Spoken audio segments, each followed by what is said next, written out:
বাড়ির একটা কোনায় আল্লাহর নবী কাঁদতেছে মক্কার দিকে মুখ করে, আর মাঝে মধ্যে বলতেছে খাদিজা রে, হিজরত করে মদিনায় চলে আসলাম, আপনার কবরের পাশে আমি দাঁড়াবারও পারি না, আপনি আমার ছাড়া কোনোদিন ঘুমান না, কবরে কেমন আছেন এই বলে কাঁদতেছে।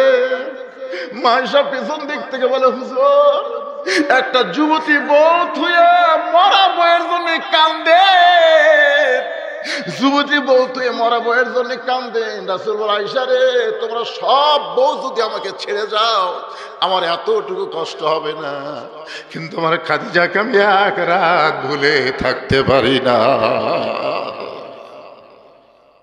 কবরের মধ্যে দাফন করে সমস্ত সাহাবী যখন ফিরে আসে, এমন সময় নবী কবর থেকে নড়েন না, ঘন্টার পর ঘন্টা চলে যায়।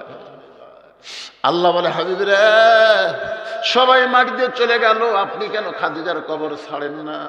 রাসূল বলে, আল্লাহ আপনি জানেন আমার খাদিজা খুবই দুর্বল, আমার খাদিজার মনটা খুবই দুর্বল, এত সময় কবরের পাশে দাঁড়িয়ে আছে, আপনি কি মুনকির নাকির পাঠাবেন না? আমি নবী খাদিজার মুনকির নাকির উত্তর দিবার চাই। আল্লাহ বলে, হাবিব রে, আপনি শুধু খাদিজারে একলা ভালোবাসেন, আপনি মনে করছেন আমি আল্লাহ খাদিজারে ভালোবাসি না?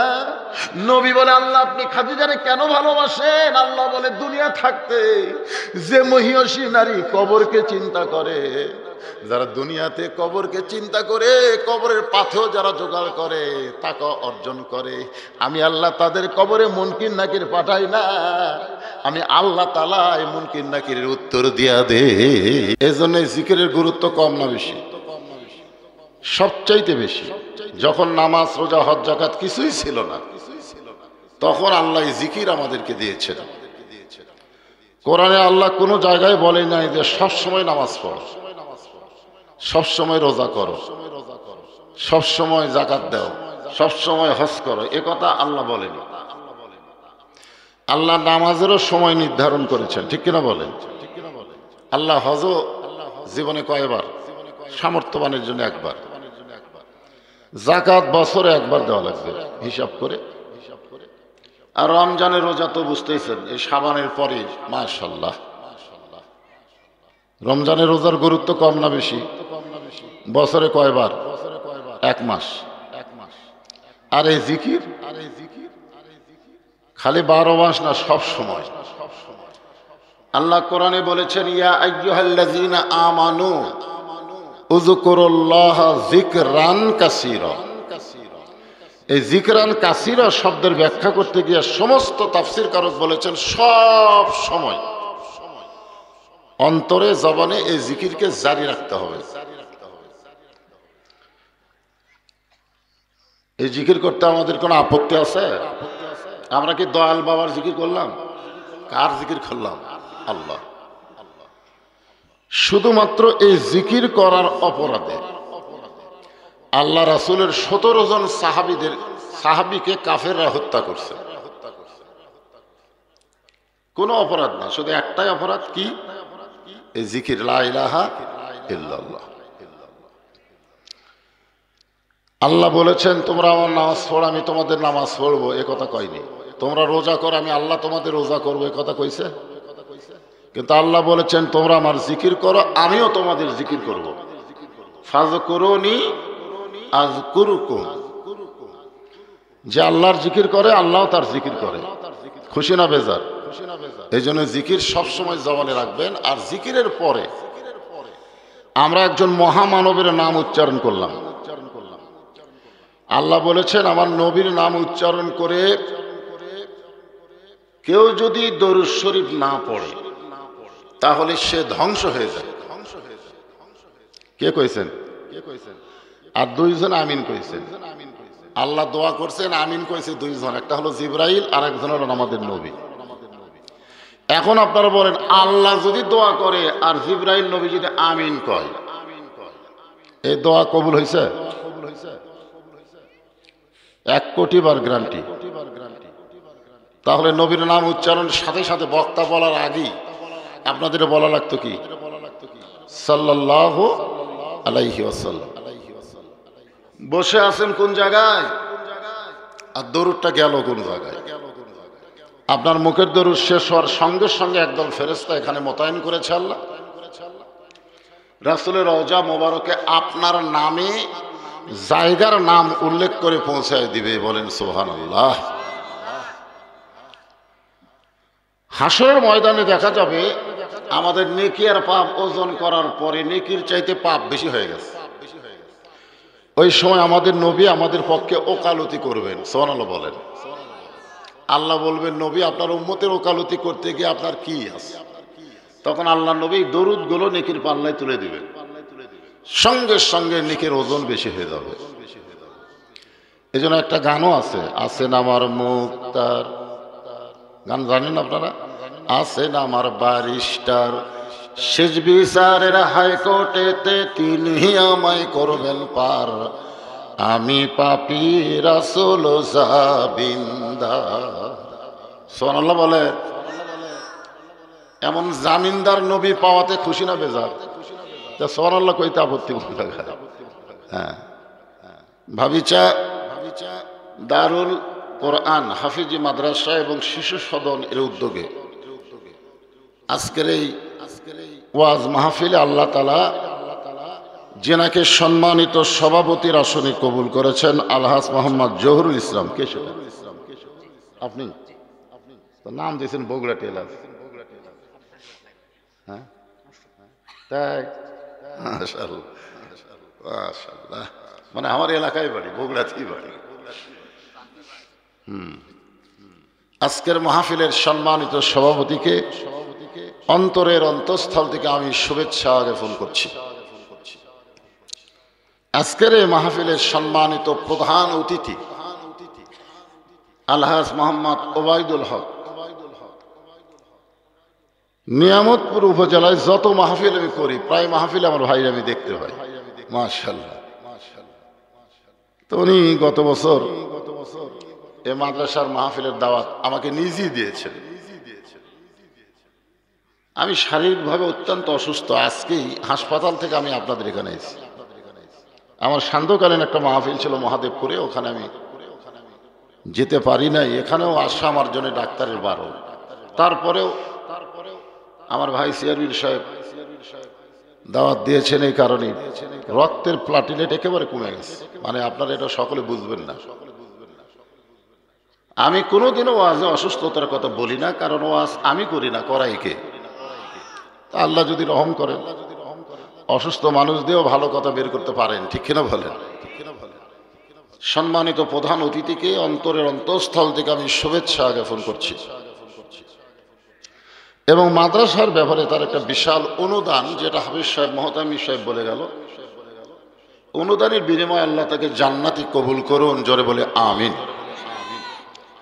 আজকের এই মাহফিলের সম্মানিত ওলামায়ে কেরাম, সম্মানিত সুধীজন, মঞ্চে যেনারা বসে আছেন, আমার সামনে আল্লাহর পাগল যাদেরকে আল্লাহ তাআলা কবুল করেছেন, সুবহানাল্লাহ বলেন। আমি আপনাদের পাগল কইলাম, মনে হয় মন খারাপ করছেন। এই পাগলি করার পরে মমতাজ আমার বিরুদ্ধে কেস করছিল। হ্যাঁ, আমি বলেছিলাম পাগলি। তো একজন ওর লোক চিন্তা করলো যে আমাদের মনের গায়িকাকে সে বক্তা পাগলি কয়। আল্লাহর কি কাম, ও মাননীয় এমপি হয়ে গেছে, এমপি রে পাগলি কইলে কি হবে? মানহানি কেস। তা আপনারা আবার কেস টেস করবেন নাকি? আমি আপনাদের পাগল কইলাম, এই কারণেই পাগল বললাম।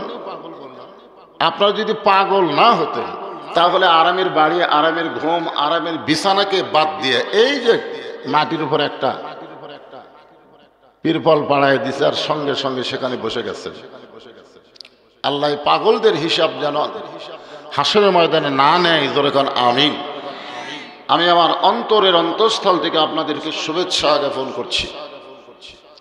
আমার সম্মানিত মা বোনেরা, পর্দার অন্তরালে বসে বসে যারা আলোচনা শুনতেছেন, আমি তাদেরকেও শ্রদ্ধা জ্ঞাপন করি। এই মুহূর্তে এটা সৌজন্যবোধ জানতে চাচ্ছি আপনারা সকলে কেমন আছেন। যে আল্লাহ দয়া করে রহম করে শারীরিক সুস্থতা দান করে আজকের এই জান্নাতের বাগানে কবুল করলেন। আমরা সে আল্লাহর উপরে খুশি না বেজার? তাহলে মাইকের সাউন্ড বাড়াই দিও না, বাড়াই দিলে ভম ভম করবে, বুঝবার করবে না। জবান খুলে সকলে বলি রব্বানা লাকাল হামদ হামদান কাসীরান তাইয়িবান মুবারাকান ফীহি। এমন একজন আল্লাহর প্রশংসা করলাম, প্রশংসা করলেও তার কোনো লাভ নাই, না করলেও তার কোনো ক্ষতি নাই। আমরা যদি সারা জীবন আল্লাহর প্রশংসা করি, আল্লাহর কোনো লাভ আছে? যদি না করি, আল্লাহর কোনো ক্ষতি আছে? কিন্তু যারা প্রশংসা করলাম আমরা এত লাভবান হয়ে গেলাম যে আসমান এবং জমিনের ফাঁকা জায়গা আল্লাহ নেকি দিয়ে পরিপূর্ণ করে দেয়। এই যে সুবহানাল্লাহ বললেন, কি বেকায়দা বললেন কোন জায়গায়, আর গাছ হলো কোন জায়গায়। সুবহানাল্লাহ বলার সাথে সাথে ওই ব্যক্তির নামে আল্লাহ জান্নাতের বাগানে একটা গাছ লাগাই দেয়। আবার সুবহানাল্লাহ, এটা কি ইউক্যালিপটাসের গাছ? এমন একটা ফলবান বৃক্ষের গাছ, এত বড় হবে। আল্লাহর নবী বলেছেন একটা তেজস্বী ঘোড়া দৌড়ানো শুরু করলে ওই গাছের ছায়া অতিক্রম করতে 500 বছর লাগবে। আল্লাহ তাশতাহি আনফুসুকুম, আপনি যা চাবেন ওই গাছ থেকে আল্লাহ সেই ফল আপনাকে দিয়ে দিবে। ধরে কোন সুবহানাল্লাহ। ইমাম গাজ্জালী রহমতুল্লাহ আলাইহি বলেন, দুনিয়াতে সুবহানাল্লাহ বলার কারণে জান্নাতে যাদের নামে আল্লাহ গাছ লাগাইছে, কোন কারণে যদি তারা জাহান্নামী হয়, এই যে আপনার সুবহানাল্লাহ বললেন না, কোন কারণে যদি আমরা জাহান্নামী হই, তখন এই সুবহানাল্লাহ বলা গাছগুলো জান্নাতের মধ্যে হাউমাউ করে কান্না শুরু করে দিবে। আল্লাহ বলেন গাছগুলো কান্দিস কেন? গাছগুলো বলে আল্লাহ আমাদের মালিকগুলোকে আপনি জাহান্নামে দিচ্ছেন, আমরা কার আশায় জান্নাতে দাঁড়িয়ে থাকবো? তা আল্লাহ বলবেন গাছ তোমরা কি চাও? গাছগুলো বলবে মালিক যাবে যেখানে আমরাও যাব সেখানে। আল্লাহ তখন বলবেন গাছ জাহান্নামের আগুনে পুড়ানোর জন্য তোদেরকে জান্নাতে লাগাইনি। গাছগুলো বলে আল্লাহ এটাই যদি আপনার চাওয়া হয় তাহলে মালিকগুলো আমাদের দিকে ফিরাই দিলেই তো লেটা চুকে যায়। আল্লাহ বলবেন গাছ তোদের ওসিলায় ওই সকল জাহান্নামীকে আমি আল্লাহ আবার জান্নাতি করে দিলাম। অনেকে হয়তো বলবেন হুজুর তাহলে সুবহানাল্লাহ বললেই যদি এত লাভ, খামাকা অন্য ইবাদত করার দরকার কি? রাসূল বলেছেন 3টা তাসবিহ যার জবান দিয়ে বের হয় সে যত বড়ই পাপী হোক না কেন, মরার সময় সে ঈমানের সাথে মৃত্যুবরণ করে। কয়টা তাসবিহ? একটা হলো সুবহানাল্লাহ, একটা হলো আলহামদুলিল্লাহ, আর একটা হলো আল্লাহু আকবার। সুবহানাল্লাহ আলহামদুলিল্লাহ বললে আল্লাহ খুশি হয়, কিন্তু শয়তান বেজার হয় না। না হয় না? আপনি সুবহানাল্লাহ বলেন, সুবহানাল্লাহ বলেন, শয়তান আপনার কাছেই বসে থাকে। আলহামদুলিল্লাহ বলেন, শয়তান আপনার গায়ে তেল মেখে দেবে। কিন্তু যে আল্লাহু আকবার বলবেন, বলার সাথে সাথে যত জোরে বলবেন শয়তান তত জোরে দৌড় দিবে। যদি খুব বেশি জোরে কন, রাসূল বলেছেন ওর পিছন দিয়ে বাতাস বের হবে। এই আল্লাহু আকবার কিন্তু সবাই বলবার চায় না, যেরকম ঠিক কিনা? বাংলাদেশে অনেক বড় বড় দল আছে, দেখবেন তাদের বিশাল মিছিল হয়, কিন্তু ভুলেও তারা আল্লাহু আকবার মিছিল দেয় না। যেরকম ঠিক কিনা কথা কন? এরকম বড় দল আছে না নাই? যদি কোনো কর্মী ভুল করে আল্লাহু আকবার কয়, সাথে সাথে বার করে দিবে। আমাদের দলের স্লোগান তো আল্লাহু আকবার লয়। আজকে যারা এখানে বসে আছেন আপনাদের কোন দলের আল্লাহ ভালো থাকে? আল্লাহু আকবার না আল্লাহু আকবারের বাইরের লোক? একটু জোরে শরীকে আল্লাহু আকবার বলা যাবে? লিল্লাহি তাকবীর। যখন কোরআনের মাহফিল শুরু হবে তখন আল্লাহু আকবার কয়ে শয়তানকে তাড়াতে হবে, আর কোরআন থেকে যখন আলোচনা হবে তখন আউযু বিল্লাহি মিনাশ শাইতানির রাজিম বলতে হবে। এটা কোরআনে আল্লাহ বলেছেন, যখন তোমরা কোরআন পড়বা তখন আল্লাহর কাছে শয়তানের ওয়াসওয়াসা ধোঁকা থেকে তোমরা পানা চাইবা। কারণ কোরআন পড়নেওয়ালার মধ্যেও শয়তান ঢোকে। জোরে কোন কথা ঠিক কিনা? হ্যাঁ, বাংলাদেশে অনেক কোরআনের হাফেজ আছে, অনেক আলেম আছে, তারা কোরআন পড়ে ঠিকই, কিন্তু কোরআন কি বলে এইটা বোঝার চেষ্টা করে। আপনার বলেন শুধু কোরআন খতম দেওয়ার জন্য, মুখস্থ করার জন্য আল্লাহ দিছে? কোরআন কি বলে সে অনুযায়ী আমাদেরকে চলতে হবে। আজকে আমি অসুস্থ মানুষ মরলে সবাই যে আয়াত পড়ে, সে আয়াতকে সামনে নিয়ে আলোচনা করার নিয়ত করেছি। আমাদের বগুড়াতে যখন কেউ মারা যায়, মরার খবর শুনেই সকলে বলে ইন্না লিল্লাহি ওয়া ইন্না ইলাইহি রাজিউন। আসলে এই আয়াতের প্রথমে কি বলা হয়েছে আপনারা দেখেন, এটা সহজ, ইজা মানে যখন, আসাবাতুহুম মুসিবা, আসাবাতুহুম মুসিবা মানে কি বুঝতেছেন? তাহাদের উপরে, তোমাদের উপরে যখন কোনো বিপদ আপদ মুসিবত আসবে, ক্বালু তখন তোমরা বলবে ইন্না লিল্লাহি ওয়া ইন্না ইলাইহি রাজিউন। এখন আপনাদের কাছে যে বাংলা অর্থ কইলাম, এই অর্থ অনুযায়ী এটা কি মানুষ মরার পরে পড়ার আয়াত, না বিপদ আপদে মুসিবতে থাকলে পড়ার আয়াত? তো তাহলে আমরা মরার পরে পড়ি। এই বাংলাদেশে সবাই পড়ে তাই। আচ্ছা ঠিক আছে, তা আমাদের বাংলাদেশে মরার পরে পড়ার একটা কারণ আছে। আমি বহু আলেমকে কইছি, আমার দ্বারা হুজুর ওস্তাদ, যে হুজুর মানুষ মরলে আমরা ইন্না লিল্লাহ কেন পড়ি?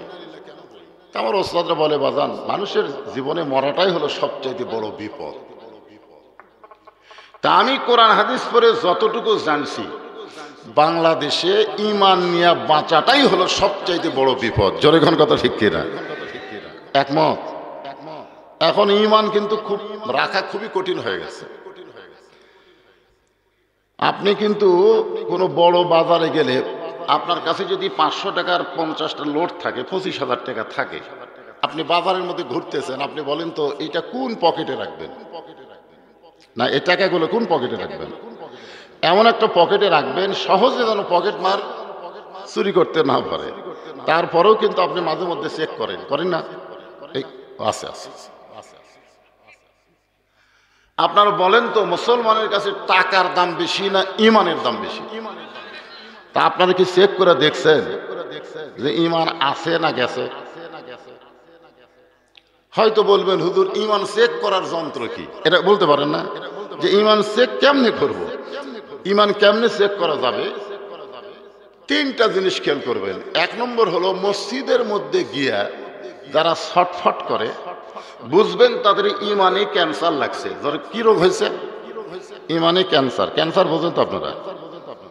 বাজারে গেলে ছটফট করে না, কিন্তু মসজিদের মধ্যে ঢুকলি ওই কেমনে বাড়াবে এই ধান্দা করে, বেশিক্ষণ থাকবার চায় না। অথচ ঢোকার সময় কিন্তু দোয়া পড়ে। কি দোয়া পড়ে? আল্লাহুম্মা ইফতাহলি আবওয়াবা রাহমাতিক। আপনারা এই দোয়ার বাংলা অর্থ জানেন? আমি এক বুড়া মুসল্লিকে বললাম যে, চাচা, এই যে আল্লাহুম্মা ইফতাহলি খোলেন, এর অর্থ কি? ছোট থেকে বলে আসতেছি, বাজার অর্থ তো জানি না। মানে ছোট থেকেই বলতেছে, বুড়া হয়ে গেছে, এখনো অর্থ জানে না। এই ঢোকার দোয়ার বাংলা খালি অর্থ যদি জানতেন, তাহলে আপনি মসজিদ থেকে বের হতে চাইতেন না। কিন্তু বের হওয়া লাগবে। যে আল্লাহ কোরআনে বলেছেন, ফাইজা কুদিয়াতিস সালাহ ফান্তাশিরু ফিল আরদ, নামাজ হয়ে গেলে আর মসজিদে থাকা যাবে না। এ হুকুম কার? আরো জোরে বলেন। ইযা আসাবাতুহুম মুসিবাতুন ক্বালু ইন্না লিল্লাহি ওয়া ইন্না ইলাইহি রাজিউন। কোরআনে আয়াত তেলাওয়াত শুনলে আল্লাহু আকবার কও, ভালো না করলে অসুবিধা নেই। বললে কি কে খুশি? এই যে আয়াত কইলাম, এর একটা বাংলা গান আছে, গাবো? হ্যাঁ, সবাই শোনো বাবা, গানের বাংলা অর্থ বোঝা লাগে। বাংলা তো আর বুঝতে সমস্যা নাই। কোন বনেরই পাখি তুমি, আইলারে কোন বনে, আবার কোন বনেতে যাইতে হবে, পড়ছে নাকি মনে? কোথায় ছিলাম আমরা, কোথায় আসলাম, আবার কোথায় যাব? ইন্না লিল্লাহি ওয়া ইন্না ইলাইহি রাজিউন। রাজিউন মানে কি যাওয়ার কথা আছে। আপনি মনে করেন না যে 4 তলা 5 তলা 7 তলা বাড়ি বানাচ্ছি, আমার যাওয়া লাগবে না, এই কথা মনে করতেছেন? আমরা কি এই কথা মনে করতে পারবো? বর্তমানে বাংলাদেশে মানুষ যেভাবে চলতেছে তাতে মনে হচ্ছে না যে এরা মরবে, মানে মরার বিশ্বাস করে চলতেছে না, মনে করতেছে আমার যাওয়ার কোনো চিন্তাই নাই, খালি থাকার চিন্তা। আজকে এই যে গানটা গাইলাম, খুব খেয়াল করবেন, আমরা এক জায়গায় ছিলাম কিন্তু মনে নেই, সে জায়গার নাম হলো রুহের জগৎ। জোরেকার কিসের জগৎ? আমরা ছিলাম, এটা বিশ্বাস করেন? কয় না, বিশ্বাস করেন? মনে আছে? নাই। কিন্তু বর্তমানে যে দুনিয়াতে আসি এটা তো ঠিক, এখন আসি না নাই, কিন্তু কিছুদিন পরে কি হব? নাই। জোরে কোন কি হব? আল্লাহ বললেন, ইয়া আইয়ুহাল্লাযীনা আমানুত্তাকুল্লাহা হাক্কা তুকাতিহি ওয়া লা তামুতুন্না ইল্লা ওয়া আনতুম মুসলিমুন। বিশ্বাস স্থাপন যারা করেছো, আল্লাহ বলতেছেন তোমাদের 1 নম্বর আমল হচ্ছে আল্লাহর ভয়। কার ভয়? আল্লাহর ভয় অন্তরের মধ্যে রাখতে হবে। আল্লাহর ভয় যার কলিজার মধ্যে আছে, সে জীবনে একটা ওয়াক্ত নামাজ বাদ দিবার পারবে না। যার কলিজার মধ্যে আল্লাহর ভয় আছে, সে জীবনে 1 ওয়াক্ত নামাজ, জোরে কোন কয় ওয়াক্ত, বাদ দিবার পারবে না। কারণ তার বিশ্বাস হবে আল্লাহর ভয় যদি থাকে, যে কোনো সময় আমার মৃত্যু হবে, যে কোনো সময়। আজকে আমরা ফাঁসির আসামি নিয়ে চিন্তা করি, অমুকের ফাঁসি হলো, অমুকের ফাঁসি হবে, কিন্তু মরার আসামি নিয়ে আমাদের চিন্তা নেই। আপনার বলেন তো, ফাঁসির আসামির তারিখ আছে না নাই? কথা কয় না, তারিখ আছে না নাই, যে অমুক তারিখে ফাঁসি হবে। আর আমরা যারা মরার আসামি, আমাকে তারিখ কোন তারিখ? ফাঁসি যখন জানে যে আমার অমুক তারিখে ফাঁসি হবে, তখন থেকেই কিন্তু সাইজ হয়, বাবারে ওই তারিখে এখন ফাঁসি হবে রে। তাহলে তারিখ জানার পরে যদি সাইজ হয়, আর যার কি তারিখই নেই, যে কোনো সময় আমাদের মৃত্যু হবে, কতক্ষণ ঠিক না, যে কোনো সময়, তাহলে আমরা সাইজ হয় না কেন? সাইজ হওয়ার দরকার আছে। এই সাইজ হওয়ার গেলে আমাদের কি করণীয়? আল্লাহ রাসূল বলেছেন, দৈনিক কম করে হলো 11 বার তোমরা দুনিয়া থেকে কবরে আসবে, এই কথাটা মনে করো। দুনিয়ার কারো বিল্ডিং বাড়ির দিকে না তাকায়, এলাকার মধ্যে যদি গোরস্থান থাকে, প্রতিদিন যদি না পারো, সপ্তাহে 1 দিন যাও, গোরস্থানের পাশে গিয়ে দাঁড়াও। তোমার চাইতেও ক্ষমতা বেশি ছিল, তোমার চাইতেও সম্পদ বেশি ছিল, তোমার চাইতেও চেহারা সুন্দর ছিল, তোমার চাইতেও অনেক দাপট ছিল, এই মানুষগুলো নীরব শহরে শুয়ে আছে। যারা কোন কথা ঠিক? আপনারা সত্যি করে বলেন তো, এই মাসের মধ্যে আপনারা গোরস্থান গেছিলেন? মরছে কেউ? মরলে মাটি দিবার গেছে, তাছাড়া। একটু মনোযোগ দিয়ে শুনতে হবে, কারণ যে কোনো সময় যদি আমাদের মৃত্যু হয়, আজকের মাহফিলও আমাদের জীবনের শেষ মাহফিল হতে পারে। ধরে কোন কথা ঠিক কিনা? যে বাড়ি থেকে মাহফিলে আইছে, ওই বাড়িতে যাওয়ার কোনো গ্যারান্টি? তাহলে মরণের গ্যারান্টি আছে। মরণের গ্যারান্টি, যে কোনো সময় মরবো, এই গ্যারান্টি নাই। কথা হয় না। একটা মোবাইল কেনার সময় বলে, ভাই কয় বছরের গ্যারান্টি? তো বলে 3 বছরের। দাও, 2 কান্দে 2 ফেরেশতা। আল্লাহ কয়, আল্লাহ কি একটা মোবাইল কিনতেছে, তার 3 বছর গ্যারান্টি আছে, এর গ্যারান্টি কয় দিন? আমাদের কোনো গ্যারান্টি আছে? যদি না থাকে, এই মুহূর্তে আলোচনাটা শুরু করব। এই আয়াতের তাফসীর একটু মনোযোগ দিয়ে শুনবেন। আমার মায়েরা, বোনেরা যারা বসে আছেন, আমি আসার সময় রাস্তায় যা দেখলাম, মরদ মানুষের চাইতে মেয়ে মানুষেরাই বেশি আসতেছে। মানে আসার একটা সাইজ দেখলাম, তো আছে না নাই? পর্দার অন্তরালে আমার মায়েরা বসে আছে। একজন মায়ের গল্প করতেছি, আমাদের মা গভীর রাত্রে আল্লাহর নবীর হাত ধরে কাঁদতেছেন। নবী তখন ঘুমের মধ্যে ছিলেন। ওই কান্নার কারণে আল্লাহর নবীর ঘুমটা ভেঙে গেল। নবী বললেন, খাদিজা, সবাই যখন ঘুম পাড়ে আপনি তখন কাঁদেন। খাদিজা বললেন, এ রাসূলুল্লাহ, আপনি না ঘুমাইলে আমি কোনোদিন ঘুমাই না, আপনি না ঘুমাইলে আমি কোনোদিন ঘুমাই না। সুবহানাল্লাহ বলেন না?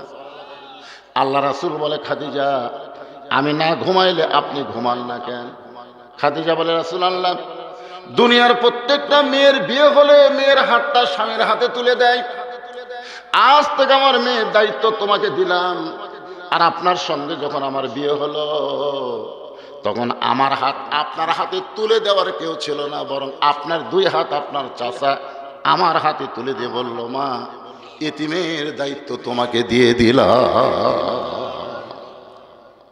শিশুকালে মইরা গেছে মা, গর্ভে থাকতে মরছে পিতা নবী, চোখে দেখলেন না। কে করিবে লালন পালন, কে দিবে সান্ত্বনা, এই দুনিয়ার বড় এতিম নবী ছিলেন একজনা। আর আইতাল্লাযী ইউকাযিবু বিদ্দীন, সূরা মাউন দেখেন। আর আইতাল্লাযী ইউকাযিবু বিদ্দীন, ধর্মের নামে মিথ্যাবাদী কারা? এই সূরার মধ্যে আছে না নাই? ফাযালিকাল্লাযী ইয়াদউল ইয়াতীম ওয়া লা ইয়াহুদ্দু আলা তাআমিল মিসকিন ফাওয়াইলুল লিল মুসাল্লিন আল্লাযীনা হুম আন সালাতিহিম সাহুন। এই সূরা মাউন আপনারা জানেন না? তাহলে সবাই পড়বেন। পড়লে মস্ক হবে, সওয়াবও হবে, আল্লাহ খুশি হবে। এই কোরআন শরীফ কার বাণী? এই যে তিনজনের মাথায় পাগড়ি দেওয়া হলো, 30 পারা কোরআন হাফেজ। কোন গ্যারামতে যদি যায়, ওই হাফেজের পদধূলিতে আল্লাহ তাআলা কবরের আযাব মাফ করে দেয়। অথচ এদের দিকে বর্তমান সরকারের কোনো খেয়াল নেই। খেয়াল হচ্ছে কে ডাক্তার হলো, কে ইঞ্জিনিয়ার হলো, কে বিসিএস ক্যাডার হলো। আপনার গ্রামে যদি 1-8 কোটি বিসিএস ক্যাডার করে কোনো লাভ হবে না। এই জন্য ভাইজান, কোরআন এত বড় দামি একটা কিতাব, যেটা পড়লে সরাসরি আল্লাহর সঙ্গে কথা বলা হয়। ধরে কান সুবহানাল্লাহ। কোরআন কার বাণী? সূরা মাউন তো সবাই জানেন, একটু বিড়বিড় করে পড়েন, কান্দের ফেরেশতাও কয়ে যাক, মাশাআল্লাহ, কোরআনের মাহফিলে বসে কোরআন তেলাওয়াত করতেছে।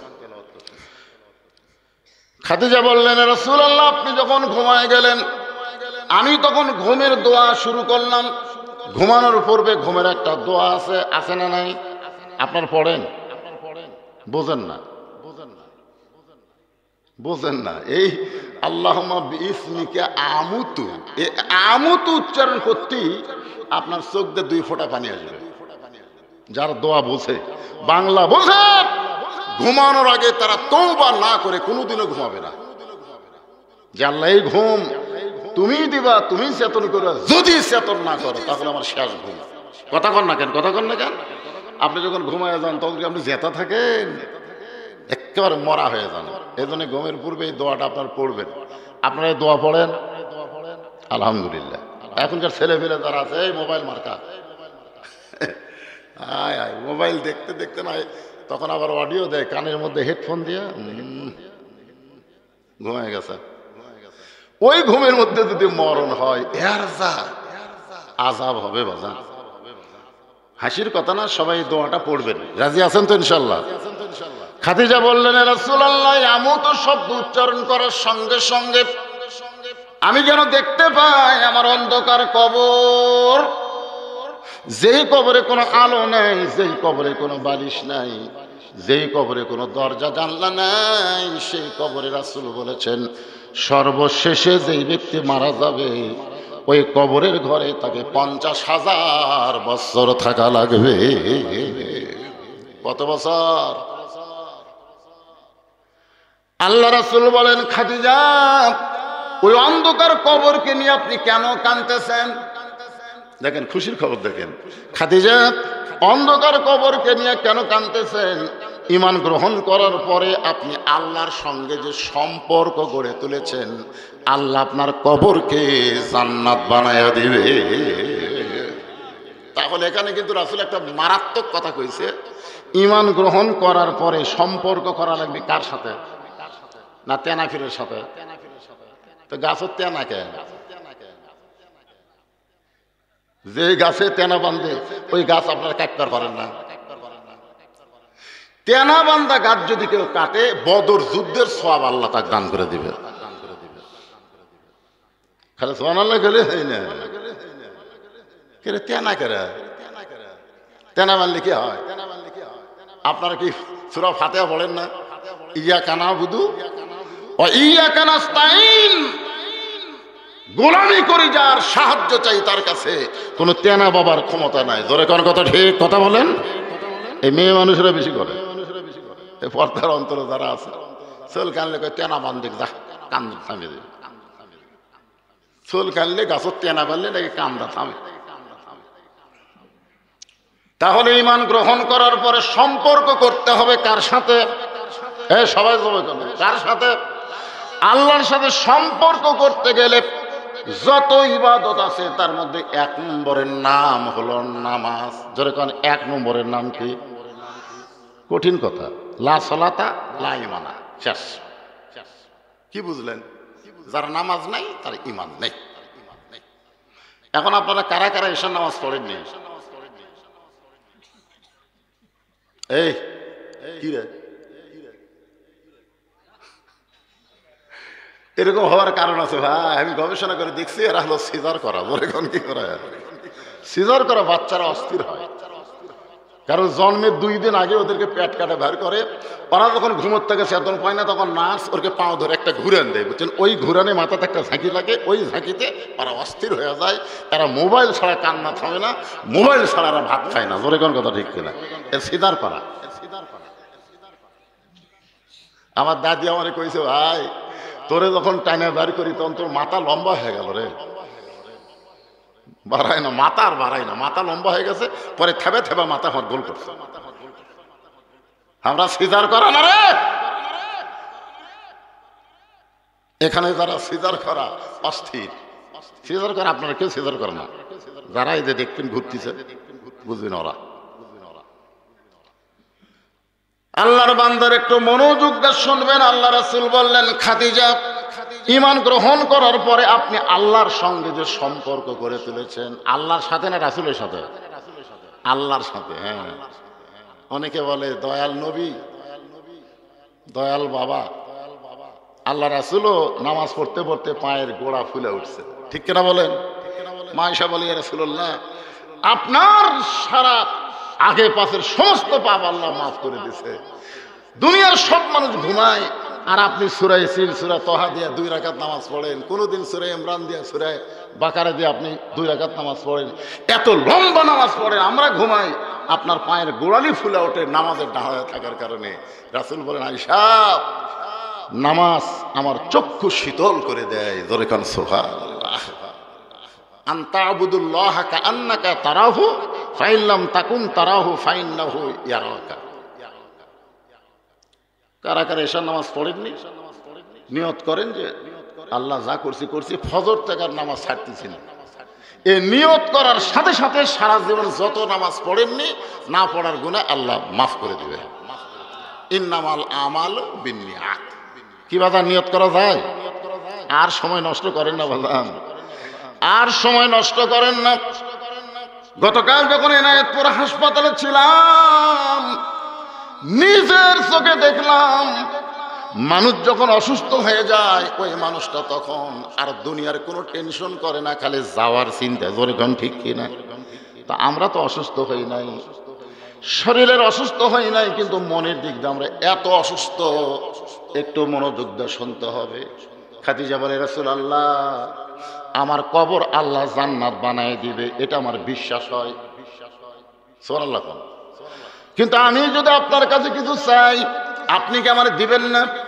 সঙ্গে সঙ্গে রাসূল 3 বার নাউজুবিল্লাহ বললেন, 3 বার বললেন নাউজুবিল্লাহ, নাউজুবিল্লাহ, নাউজুবিল্লাহ। খাদিজা বললেন, হুজুর নাউজুবিল্লাহ বলার কারণ কি? রাসূল বলেন, খাদিজা, ঈমান গ্রহণ করার পরে আল্লাহ বাদ দিয়ে নবীর কাছেও চাওয়া জায়েজ নেই। কার কাছে চাওয়া জায়েজ নেই? তাহলে দয়াল বাবা, এই যে কয়েকদিন আগে যে 18 গেল, আপনাকে নিয়ামতপুরের গেছে কিনা আল্লাহ জানে, আমাকে কাহালু ভাই।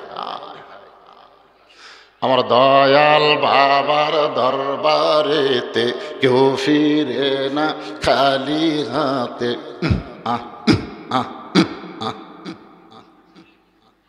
তুই কান্দে তুই ফেরেশতা কয় আল্লাহ এরা জিকিরের নামে কি কয় আমরা তো বুঝবার পারি না, লেখমুখী। যদি ফুলগুলো হয় অভিমানে ঝরে যায়, আমি মালা গেথে বলো কারে পরাবো, সে যে কেন এলো না কিছু ভালো লাগে না, কবরে আসুক তারে আমি মজা দেখাবো। আমাদের সকলের সামনে কবর আছে না নাই? দরকার আছে না নাই? কিন্তু যেদিন ডাক পড়িবে কবর মাঝে চাইতে, জোগাড় কিছু করছো বন্ধু তার মাঝে বিছাইতে। ডানে কবর বামে কবর, ডানে কবর বামে কবর, নিচে কবর আছে যে, উপর দিকে চাইয়া দেখো বাঁশের ছাউনি দিছে কি। এমন আজাব দিবে রে ভাই কবরের ওই মাটিতে, গলা ফেটে রক্ত ঝরবে চিৎকারের ওই চোটেতে। খাদিজা বলে রাসূলুল্লাহ আপনার কাছে আমি যা চাবো তা যদি আল্লাহ দিবার না পারে তাহলে আল্লাহর কাছে কেমনে চাই? নবী চমকে গিয়ে বলে খাদিজা আল্লাহ দিবার পারবে না এমন কথা বলা জায়েজ? যেরকম জায়েজ? খাদিজা বলতে হুজুর সব দিবার পারবে আল্লাহ। রাসূল কয় তুমি কি চাও? আল্লাহর কাছে তুমি কি চাও? খাদিজা মনে করেন আপনার সাথে বিয়া হয়নি, গভীর রাত্রে যদি আল্লাহ কান্দে বলে আল্লাহ আমার পেটে একটা সন্তান দেও, আল্লাহ দিবার পারবে? রাসূল বলতেছেন আল্লাহ পারবে ঠিকই কিন্তু দিবি না।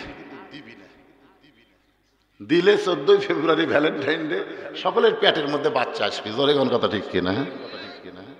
মেয়ে করো কত কষ্ট করা লাগবে না? বাচ্চা পেরোতে এসে ডাক্তারের কাছে যায় যে বাচ্চা ফালান যে কি কষ্ট ভাই। এখন দিনের মধ্যে বাচ্চা পাওয়া যায়, নাউজুবিল্লাহ কর না কেন? মেয়েটা বলবে আল্লাহ আমাকে দিছে, আমার পেটের মধ্যে আল্লাহ বাচ্চা দিছে। এই যে রাসূল বললেন দিবার পারলেও আল্লাহ দিবে না। একজন আল্লাহ দিয়েছিল তার নাম হলো মরিয়ম। জোরে কান তার নাম কি? আল্লাহ দুনিয়াতে বুঝাই দিছে আদমকে পাঠাইয়া বাপ মা ছাড়া, আর ঈসাকে পাঠাইছে বাপ ছাড়া। আল্লাহ পারে কি পারে না? কিন্তু কিয়ামত পর্যন্ত স্বামী ছাড়া আর কোন নারীর গর্ভে সন্তান হবে না। একটু মনোযোগ দেন। নবী চমকে বলে খাদিজা আপনি তাহলে কি চাবেন আমার কাছে যেটা আল্লাহ দিবার পারবে না? খাদিজা বললেন হুজুর আমি 3টা জিনিস আপনার কাছে চাই। ধরে কোন কয়টা?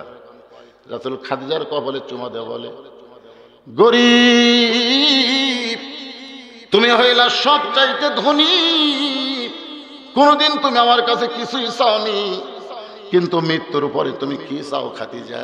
1 নম্বর চাওয়া হলো যেই জুব্বা পরা অবস্থায় কোরআনের প্রথম 5টা আয়াত আল্লাহ আপনার উপর নাজিল করেছে গারে হিরাই। ধরে কোন কোন জায়গায়?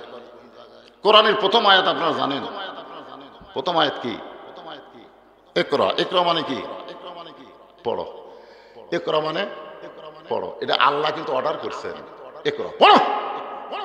তাহলে আমরা যারা মুসলমান দাবি করি আমাদের সকলের উপরে কোরআন শরীফ পড়া সুন্নত না নফল? আরো ধরে কোন? আজকে বাংলাদেশে প্রাইমারির দাম হলো, হাফিজি মাদ্রাসার দাম হলো না কেন? প্রাইমারি ফরজ মনে করছে, কোরআন শরীফ পড়া নফল মনে করে। মন চাইলে পড়, না চাইলে পড়িস না। বাংলাদেশের একটা নেতা বার করতে পারবেন, একটা এমপি, একটা নেতা, একজন ব্যারিস্টার, একজন ডাক্তার, একজন ইঞ্জিনিয়ারের বেটার মাথা তাগড়ি দেওয়া হচ্ছে। দেখছেন আপনার কোন দিন? কথা কন না ভাই, একটা সত্যি কথা কন বলে, এটা হলো হক কথা। হক কথা আচ্ছা, যারাই কোরআনের হাফেজ হয় অধিকাংশই তারা গরিবের সন্তান। তার মানে ধনীরা মনে করছে কোরআন পড়া হলো নফল, গরিবরা পড়ুক, আমরা মরে গেলে খতম দেবে, আমরা টাকা দেবো, অসুবিধা কি? এলাকার বড় একজন নেতা মরছে, ওর বেটা কোরআন পড়ে ওর জানে না। ওই হাফিজে মাদ্রাসায় বলতে, হুজুর কি সুর, হাফিজ সাহেব বের হয়ে কি হয়েছে, কারণ বাবা মরছে তো আপনি গ্রুপ নিয়ে আসেন। তো হুজুর এখন ছাত্র গ্রুপ নিয়ে যাচ্ছে, যাই বলে আয় রে, সেই দিকে যাই রে, বুঝা শোনা নাই রে। কিন্তু হুজুর এরকম আছে না নাই, জোরে কেন আছে না নাই, যাই বলে আয় রে, সেই দিকে যাই রে, বোঝা শোনা নাই রে। জীবিত থাকতে যে কোরআনের বিরুদ্ধচারণ করছে, মরার পরে তার লাশের জন্য কোরআন খতম দেওয়া জায়েজ না হারাম? জোরে কেন, জায়েজ না হারাম? কোরআন কোন মরা মানুষের জন্য নয়, কোরআন হলো জীবিত মানুষের হেদায়েতের খোরাক। খালি একবার দিল হুজুর, তোর বাপ মরছে, আমরা তোমাকে, তুই যা পারিস কর। একটাও যে বাংলাদেশের একজন শ্রেষ্ঠ ডাক্তার জাফরুল নাকি জাফরুল্লাহ মারা গেল না, শ্রেষ্ঠ ডাক্তার বাংলাদেশের জাফরুল্লাহ মারা গেল। আর দুটা সন্তান ভাই, ছেলে হচ্ছে মেয়ের মতন, মেয়ে হচ্ছে ছেলের মতন। ছেলে খেলে এইরকম বড় চুল থসে, আর মেয়ের মাথার চুল নেই। একটা জাফরুল ইসলাম, দুই ছেলে মেয়ে বললো জানাজা কি, জানাজা কি, এই শালারা এটাও জানে না। বাংলাদেশের শ্রেষ্ঠ শিক্ষাবিদ হওয়ার পরও তার সন্তানদেরকে শয়তান বানাছে। ধরে কেন কি বানাছে, কথা কন না কেন? ওই বাবাই হলো সবচাইতে বড় ভাগ্যবান যে মারা যাওয়ার পরে তার সন্তান তার জানাজার ইমামতি করে। এরকম বাপ কয়জন আছেন? এদিন ইনশাল্লাহ কথা একদম সামনে যারা বসে আছে, কে রে চান্স আছে? 6 বছর বয়স হলে প্রাইমারি দিবেন না হাফিজে মাদ্রাসা দিবেন? মাসুম বাচ্চাকে আপনি একদম বাকদম শিক্ষা না দিয়ে জালিকাল কিতাবুল রাইবা ফিহি হুদাল্লিনের শিক্ষা দেন, আপনার সন্তান আপনি বুড়া হলে কোনোদিন বৃদ্ধাশ্রমে থাকবে না। বাংলাদেশকে দূরবীন অনুবীক্ষণ যন্ত্র দিয়ে খুঁজে দেখেন, একটা আলেমের বাপ মা বৃদ্ধাশ্রমে নাই। যারাই আছে সব ইঞ্জিনিয়ার, ডাক্তার, ব্যারিস্টারের বাপ মা। ধরে কথা কন না কেন? বৃদ্ধাশ্রমে আমি গেছি তো দেখার জন্য। ঢাকা ভার্সিটির একজন শিক্ষক এখন বৃদ্ধাশ্রমে আছে, ভার্সিটির শিক্ষক বৃদ্ধাশ্রমে আছে। বেটা একটা কানাডা থাকে, একটা আমেরিকা থাকে, মেয়ে থাকে লন্ডন। দেখার মতন কেউ নেই, ওই এখন বৃদ্ধাশ্রমে আছে আর কান্দিস কি মাল বানাছিল। হুজুর বেটা ভালোই ছিল হুজুর, বিয়ে করার পরে আমাকে আর দেখবার পারে না। কেন দেখবার পারে না? দোষ কি বেটার? দোষ হলো তোমার। তুমি মাদ্রাসায় কোরআন শিক্ষা দাও নাই, আবার দেখে শোনা বিয়ে করাছে এমন একটা জঙ্গলি মেয়েকে, বাড়িতে আসার পরে শ্বশুর শাশুড়ি পর হয়ে গেছে। জোরে কর কথা কর না কেন? একটু মনোযোগ দিয়ে শুনবেন।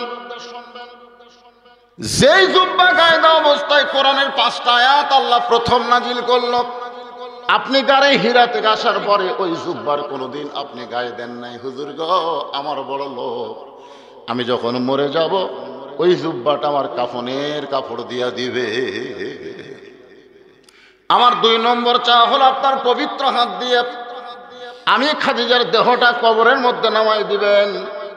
আপনার কাছে আমার 3 নম্বর চাওয়া হলো কবরে মাটি দিয়ে সবাই চলে যায়, আর কেউ থাকে না। থাকে নাকি? সবাই চলে গেছে, কেউ কবরের পাশে থাকবে না, সবাই চলে যাবে। বাংলাদেশের একটা প্রেসিডেন্ট মারা গেল, চ্যানেল এটিএন বাংলা সহ সমস্ত চ্যানেল ওটা সরাসরি দেখালো। প্রেসিডেন্টের নাম হলো জিল্লুর রহমান। জোরেকার নাম কি? যখন মারা গেল একজন ঘোষক বলতেছে 5 স্তরের নিরাপত্তা আছে। কয় স্তর? 5 স্তরের নিরাপত্তা আছে। গোরস্থান যে বলতেছে army, RAB, BGB, police, answer বাহিনী, তোমরা কি প্রস্তুত? ঠাস ঠাস ঠাস ঠাস করে করা যায়, গুলি করলো। মুরির নাকির বলতেছে আল্লাহ যে হারে নিরাপত্তা দেওয়া শুরু হলো আমরা কি ফেরত যাবো? আল্লাহকে জাগা মতো আসুক রে পাগলা, সাইজ মতো মায়ের হবি, যখন কথা ঠিক করে নিরাপত্তা।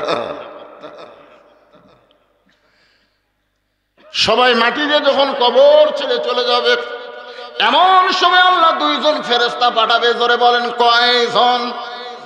ফেরেশতা আসিয়া তোমায় জিজ্ঞাসা করিবে, দিন কি তোমার মাবুদকে বা তখন কি বলিবে? আল্লাহ বিনে নাই রে মাবুদ, সবাই বলেন আল্লাহ বিনে নাই রে মাবুদ। জবানে তাই বলো রে বলো মুখে, আল্লাহ রাসূল সবাই বলো। এই গান গাইলে গুনাহ হবে? তারা সবাই গানটা গান দেখেন, মনের মধ্যে কি সুন্দর একটা তৃপ্তি হয়। ফেরেশতা আসিয়া যখন জিজ্ঞাসা করিবে, দিন কি তোমার মাবুদকে বা তখন কি বলিবে?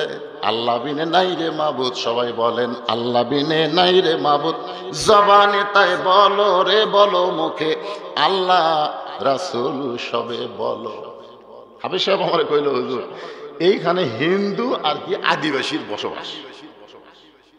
হিন্দু আর আদিবাসী আশেপাশে আছে না নাই? হ্যাঁ, কার? ও মুসলমানের সংখ্যায় কম। মুসলমান আল্লাহ কয়, ওরা কয় ভগবান, ঠিক কিনা বলে? হিন্দু ভাইরা কেউ যদি এখানে থাকে, আপনারাও শোনেন, অসুবিধা নেই। একটু মনোযোগ দিয়ে শুনবেন। খাদিজা বলতেছে, ইয়া রাসূলুল্লাহ, সবাই যখন চলে যাবে আপনি তখন যাবেন না। মুনকির নাকির আসলে তিনটা প্রশ্ন করবে, আমার পক্ষ থেকে আপনি একটু উত্তর দিয়া দিবে।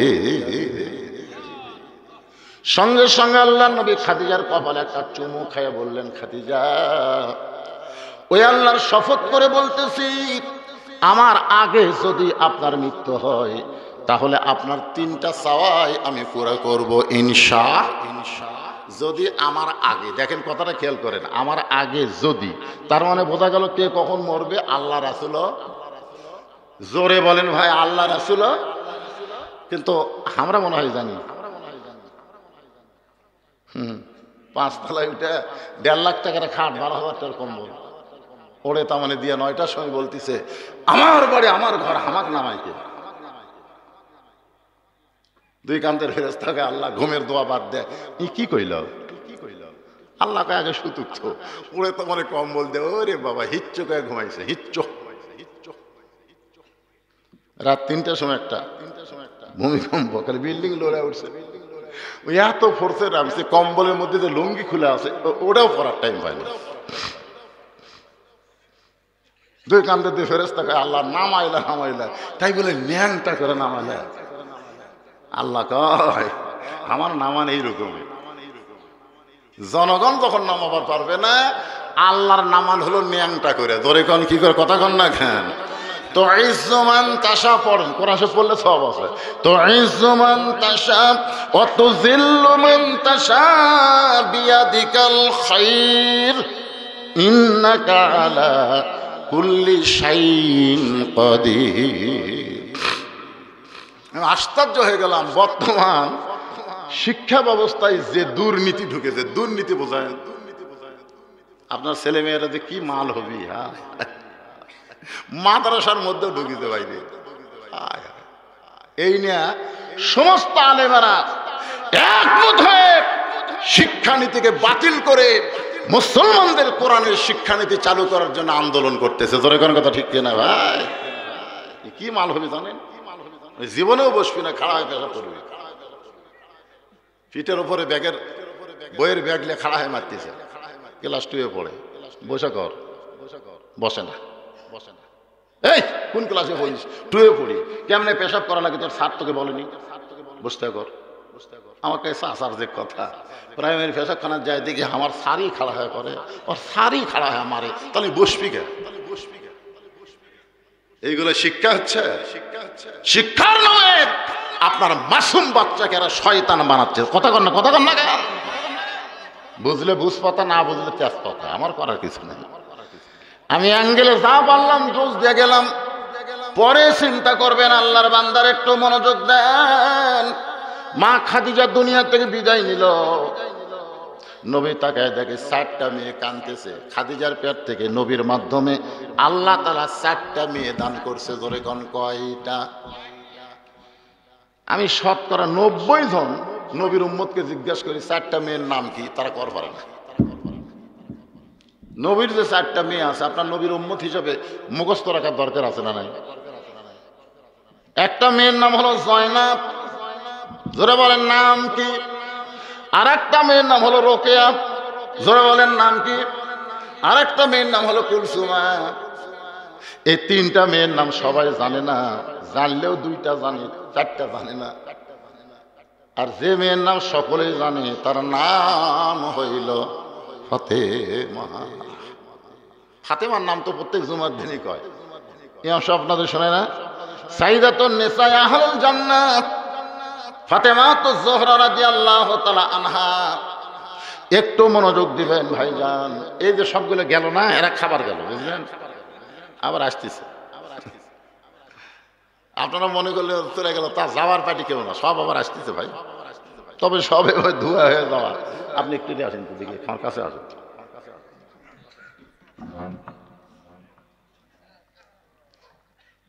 যাওয়া লাগবে নাকি? খাওয়া হোক আর যেটাই হোক, হ্যাঁ খাওয়া লাগবে না?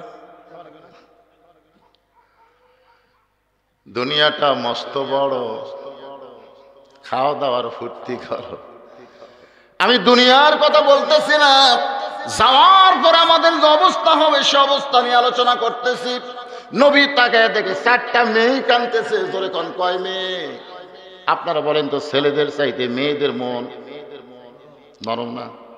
আমার এলাকায় এক মেয়ে কাঁদতেছে, আমার বাবা মইরা গেছে রে, মরার আগে খাট দিবার ছিল, সে খাট আমাকে দিবে কে? এই আমার বাবা মইরা গেছে রে। বড় ভাই যা বলতেছে, পাগলি কান্দিস না, যে খাট বাবা দিবার ছিল সে খাট আমি দেবো রে। তখন আবার বলতেছে, আমার বাবা মইরা গেছে রে, মরার আগে খাট দিবার ছিল, সে খাট বড় ভাই দিবার চাছে, কিন্তু ল্যাপ তো সুখ দিবি কে? আমার বাবা। তখন মেজো ভাই যা বলতেছে, আমি তো ল্যাপ তো সুখ দেবো রে, আর কান্দিস না। তখন বলতেছে, বুড়া হলে মানুষ মরবি, মেয়ে মানুষের মন নরম, ওরা খানবার আসে আর বানবার আসে। তোরে কথা কন না কেন? আল্লাহর নবী তাকায় দেখে 3টা মেয়ে বিলাই কি করে কাঁদতেছে, কিন্তু ফাতেমার চোখ দিয়ে শুধু পানি পড়তেছে, কিন্তু কান্নার কোনো শব্দ নাই। রাসূল ফাতেমাকে হাতের ইশারা করলেন। 4টা মেয়ের মধ্যে ফাতেমা যখন নবীর ঘরে, আল্লাহ রাসূল বললেন, ফাতেমা তোমার মা দুনিয়া থেকে বিদায় নেওয়ার আগে আমার কাছে ওসিয়ত করেছে তোমার মাকে তুমি গোসল করাতে হবে, তুমি ছাড়া দুনিয়ার অন্য কেউ তোমার মায়ের কাছে থাকতে পারবে? তোমাকে একা একা তোমার মাকে গোসল করাতে হবে। 2 নম্বর ওসিয়ত হলো তোমার মাকে কাফনের কাপড় পরাতে হবে, অন্য কেউ সেখানে থাকতে পারবে না। ফাতেমা বলে, বাবা আমার আরো 3টা বোন আছে, ওদেরকে সঙ্গে নিলে অপরাধ কি? আল্লাহ রাসূল বলেন, ফাতেমা তোমার মা নিষেধ করেছে, শুধু তুমি তোমার মারে গোসল করাই দিবা, তুমি তোমার মাকে কাফনের কাপড় পরাই দিবা। ফাতেমা বলে, বাবা আমার মা শুধু আমার নাম নিয়ে ওসিয়ত কেন করলো? রাসূল বলে, ফাতেমা তুমি জানো না আল্লাহ তোমাকে জান্নাতি নারীদের নেত্রী বানাইছে। আল্লাহ রাসূল বলে, ফাতেমা তুমি তো জানো না আল্লাহ তোমাকে জান্নাতি নারীদের নেত্রী বানাইছে। ফাতেমা বলে, বাবা কোন আমলের কারণে আল্লাহ আমাকে জান্নাতি নারীদের নেত্রী বানালো? সে আমলটা কি? রাসূল বলে, নামাজের জন্য নয়, রোজার জন্য নয়, হজের জন্য নয়, যাকাতের জন্য নয়, তোমাকে জান্নাতি নারীদের নেত্রী বানাইছে আমল হলো পর্দা আর স্বামীর কথা মতো চলা। সুবহানাল্লাহ। কান নামাজের জন্য না, রোজার জন্য না, পর্দা আর স্বামীর কথা মতো চলা। আজ পর্দার মধ্যে যে মালেরা আছে, এই দুটাই করবার চায় না, স্বামী কোনো গুরুত্বই দেয় না। রাসূল বলেছে, ফাতেমা আল্লাহর পরে কাউকে যদি সেজদা দেওয়ার হুকুম থাকতো তাহলে তোমারে কইতাম আলীর পাই সেজদা কর। একদিন ফাতেমা আলীর বিরুদ্ধে একটু বাপকে বলবার চাচ্ছে, আব্বা দুনিয়াতে কত ভালো ভালো যুবক বিয়ে করার চাইছিল, এই গরিবের সাথে বিয়ে দিয়েছেন, এই তো ঠিক মতো। এই কথা বলবার চাইতে রাসূল খেপে গেল, কার বিরুদ্ধে কার কথা বলবি? যদি আল্লাহ হুকুম দিত আল্লাহর পরে সেজদা দেওয়া, স্বামীর পায়ে সেজদা দেওয়া লাগবে। এই কথার দ্বারা রাসূল বুঝাই দিলেন আল্লাহর পরেই মেয়ে মানুষের কাছে সবচাইতে দামি হলো তার স্বামী। জোরে বলেন নাম কি? আরো জোরে গান। স্বামী যদি মন খারাপ করে সব শেষ মা। আল্লাহ রাসূল বললেন ফাতেমা তোমার মা এই কারণে ওসিয়ত করেছে, কারণ তুমি যদি তোমার মাকে গোসল করায় দাও তুমি হইলা পর্দানিশী পুত পবিত্র। সুবহানাল্লাহ। তোমার হাতের পরশে মায়ের উপকার হবে। এখন আমাদের কথা হলো মা খাদিজার মতন মহিয়সী মহিলা যদি মরার আগে ওসিয়ত করে তাহলে আমরাও মরার আগে ওসিয়ত করার দরকার আছে না নাই? কি ওসিয়ত করবেন? এক নম্বর ওসিয়ত হলো আমার কবর যেন কোনো বেনামাজি খোঁড়ার চান্স না পায়। ওসিয়ত করবেন যে আমি মরে গেলে নামাজি ছাড়া কোনো বেনামাজি যেন কোদাল না ধরে। কারণ বেনামাজিটা হিন্দুতে মান তারাকা সালাত মুতাম্মিদান ফাকাত কাফারা, হিন্দুর চাইতেও খারাপ। হিন্দুর তো একটা ধর্ম আছে, দরকার আছে না না? এরা তো মাঝে মধ্যে মন্দিরে যায়, খ্রিস্টানরা গির্জায় যায়, ইহুদিরা প্যাগোডা যায়, এই শালারা মসজিদে কোনোদিনও যায় না। ধরে কথা কন না কেন? আসে না নাই? একটু মনোযোগ দিয়ে শুনবেন। ইচ্ছা করে এক ওয়াক্ত নামাজ যারা বাদ দিল অবশ্যই তারা কাফের হয়ে গেল।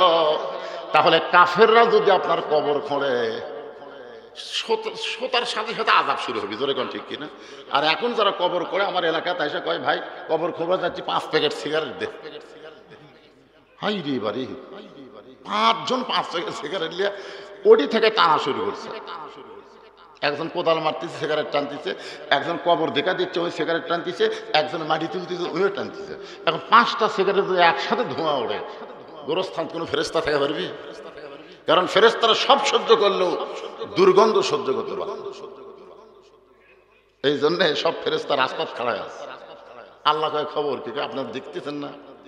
শালারা যে হারে বিড়ি খাচ্ছে আমরা ধার দেখি হবে যাই কাঁচা মাটি বিড়ির দুর্গন্ধ দেখবেন যাই বিড়ি খায় ওর পাঞ্জাবি শুনলেই পাওয়া যায় যে বিড়ি খায়, ওর বিছনা ছুটলেই বোঝা যায়, ওর বালিশত মাথা দিলেই বোঝা, কতক্ষণ বোঝা যায় কে যায় না? হাই রে হাই গোটা ঘর দুর্গন্ধ। 5 জন কবর খুঁড়িছে, গোটা গোরস্থান দুর্গন্ধ, কবরও দুর্গন্ধ। মুনকির নাকির আশায় অক্সিজেন ধরে তো লট কে ভাই কি জন্য প্রশ্ন করার আগে চুল ধরে হাসকা এই শয়তান প্রশ্ন পরে তোর কবর করলো কোন বিড়ি খোরসের আগে দুনিয়ার বাড়ি বানাতে তুই ভালো মিস্ত্রি খুঁজিস, 3 তলা বাড়ি বানাবি থাকার কোনো গ্যারান্টি নাই, সেই বাড়ি বানাতে ভালো মিস্ত্রি খুঁজিস 50,000 বছর যে কবরে থাকা লাগবে এই কবর খোঁড়ার ভালো মিস্ত্রি তোর চোখত পড়ে না? 5 জন নামাজিকে আপনি 25,000 টাকা দিবেন, দুনিয়ার বাড়ি বানাতে টাকা খরচ করেন, কবর খুঁড়তে টাকা খরচ করেন, অসুবিধা কি? এই 25,000 হাদিয়া থাকলো, মরে গেলে তোরা আমার কবর খুঁড়বে। যদি আমার আগে তোরা মরিস মাফ করে দিলাম। সুবহানাল্লাহ। আপনি ওসিয়ত করবেন আমাকে গোসল করাবে মসজিদের মুয়াজ্জিন। আল্লাহ রাসূল বলেছেন বেলাল আমার কাছে আসো। বেলাল যখন নবীর কাছে নবী বলে বেলাল দে তুমি তো আমার চাইতে আধাত খাটো। বেলাল মুসকি মুসকি হাসের বলে হুজুর আপনি হলেন ইমাম আমি হলাম মুয়াজ্জিন, আপনার চাইতে তো আমি খাটো হবই। রাসূল বলে বেলাল রে দুনিয়াতে আমার চাইতে আধাত খাটো হলে কি হবে হাসরের ময়দানে তোর মাথা আমার চাইতে 1.5 হাত উপরে থাকবে। বেলাল কান্দের বলে ইয়া রাসূলুল্লাহ, ইয়া রাসূলুল্লাহ দুনিয়াতে আমি খাটো মরার পরে লম্বা কেন হব? আল্লাহ রাসূল বললেন তুই শুধু তুমি না যারা মসজিদের 5 ওয়াক্ত নামাজের মুয়াজ্জিন হবে আল্লাহ তাদের মাথা উঁচু করে দিবে, ওই খালি মাথা একটা নূরের টুপি পরাই দিবে, পূর্ণিমার চাঁদের মতন আলো দেওয়া শুরু করবে। আপনারা বলেন তো প্রত্যেকটা মুয়াজ্জিন আল্লাহর ওলি কি জন্য? কারণ আমাদের কাজ সালাতু খায়রুম মিনান নাওম বলে মুয়াজ্জিন ঘুম থেকে চেতনি করে, কিন্তু মুয়াজ্জিনকে আযানকে দেয়। সুবহানাল্লাহ। বেতন তো দেনই না ভাই রে, কিন্তু জানেন মালটা কি? সুবহানাল্লাহ। তাহলে মরার আগে ওসিয়ত করার দরকার আছে না নাই? দরকার আছে না নাই? মা খাদিজাকে ফাতেমা গোসল করায় দিলেন একা একা। নিজের মাকে গোসল করানোর পরে বলতেছেন, বাবা এখন মাকে কাফনের কাপড় পরাবার চাই। সঙ্গে সঙ্গে আল্লাহ রাসূল ওই জুব্বাখানা বের করে ফাতেমার হাতে দেয়। ফাতেমা জুব্বা নিয়ে কান্না শুরু করে দেয়। রাসূল বলে, ফাতেমা কান্দো কেন? বলে, বাবা আমি মায়ের মুখে শুনেছি, মায়ের মুখে আমি শুনছি। মানে যে মেয়েটা সবসময় মায়ের কাছে থাকে, মা কিন্তু তার জীবনের বহু গল্প তার কাছে করে না? খাদিজা বলতেছে, ফাতেমা আমার বিয়ার খবর জানো? ফাতেমা বলতেছে, মা আপনার যখন বিয়া হয়েছিল তখন কোথায় ছিলেন? খাদিজা কয়, তুই তো হোসিনি রে, বিয়ার আগে কেউ হয়? মানে গল্পে গল্পে কয়ে হারে দিছে। আল্লাহ যেরকম বলতেছে, আলাম তারা কাইফা ফায়লা রব্বুকা বিআসহাবিল ফিল, আপনি কি হস্তি বাহিনীকে দেখছেন? আল্লাহ রাসূল কয়, আল্লাহ তখন আমি কোথায় ছিলাম? আপনার তো জন্মই হয়নি। মানে হস্তি বাহিনীর ঘটনা হচ্ছে রাসূল জন্মের 5 বছর আগে। যেরকম কয় বছর? কিন্তু আল্লাহ এখানে কি বলতেছেন, আলাম তারা, তারা মানে কি আপনি দেখছেন? খাদিজা বলতেছেন, ফাতেমা তোমার বাবা একদিন আমার রাখাল ছিল। যেই বলছে রাখাল ছিল, দৌড়ে এসে ফাতেমার মুখ চেপে ধরে বলে, মা আমার বাবা রাখাল ছিল, এই কথা আপনার মুখে শুনতে চাই না। সোনাল্লাহ খান, প্রত্যেকটা মেয়েরা বাপকে বেশি ভালোবাসে।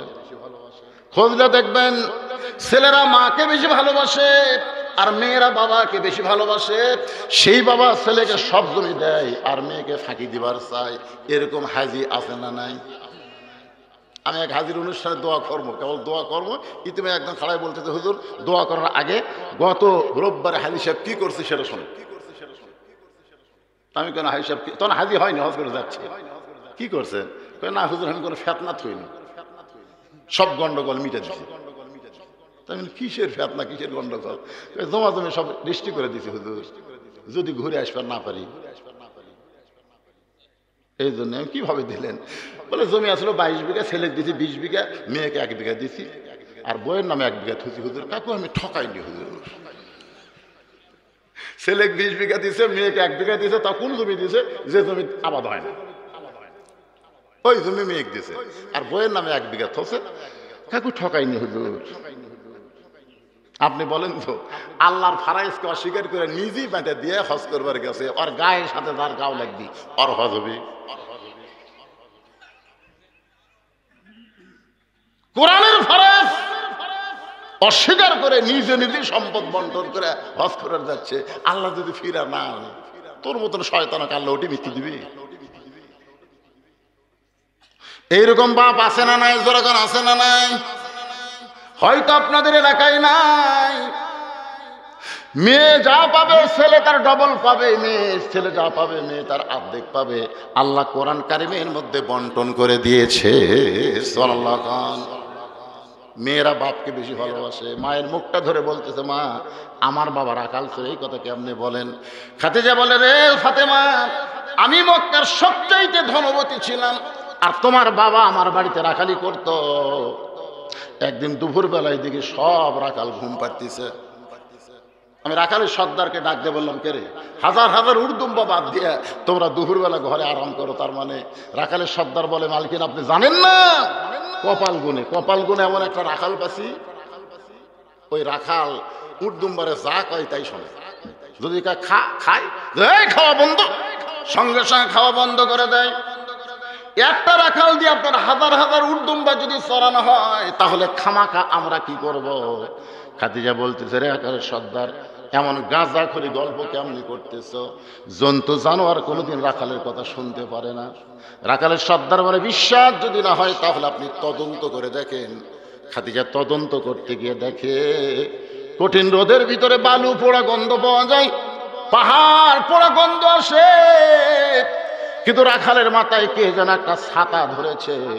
রাখাল যেই দিকে যায় ছায়াটা রাখালের সঙ্গে সঙ্গে যায়। আশ্চর্য হয়ে গেছে খাদিজা। আর একটু নিকটে গিয়ে যেই মাত্র রাখালের মুখের দিকে তাকাইছে, যেই মাত্র রাখালের মুখের দিকে তাকাইছে, 400 রোজ গ্রহ তারা তারি নূরের ইশারা, নইলে যে অন্ধকারে ডুবিত এই ধরনী। সবাই বলেন নবী মোর পরশমণি, নবী মোর সোনার খনি, নবী নাম ভাবে যেজন সেই তো দোজাহানের ধনী। এক দৌড়ে দাসী বলতেছে কি দেখলেন? কয় চাকরি শেষ, রাখালের চাকরি ক্যান্সেল। দাসী কয় চাকরি চাকরি ক্যান্সেল, ওই রাখাল চাকরি দেবো আমি? দাসী তো মূর্খ, বুঝতে পারেনি। আবু তালেবের কাছে গিয়ে বলতেছে কি ভাস্তা বানাচ্ছেন, চাকরি শেষ। আবু তালেব দৌড়ে এসে বলতেছে কি হলো আমার ভাতিজার, চাকরি শেষ কেন?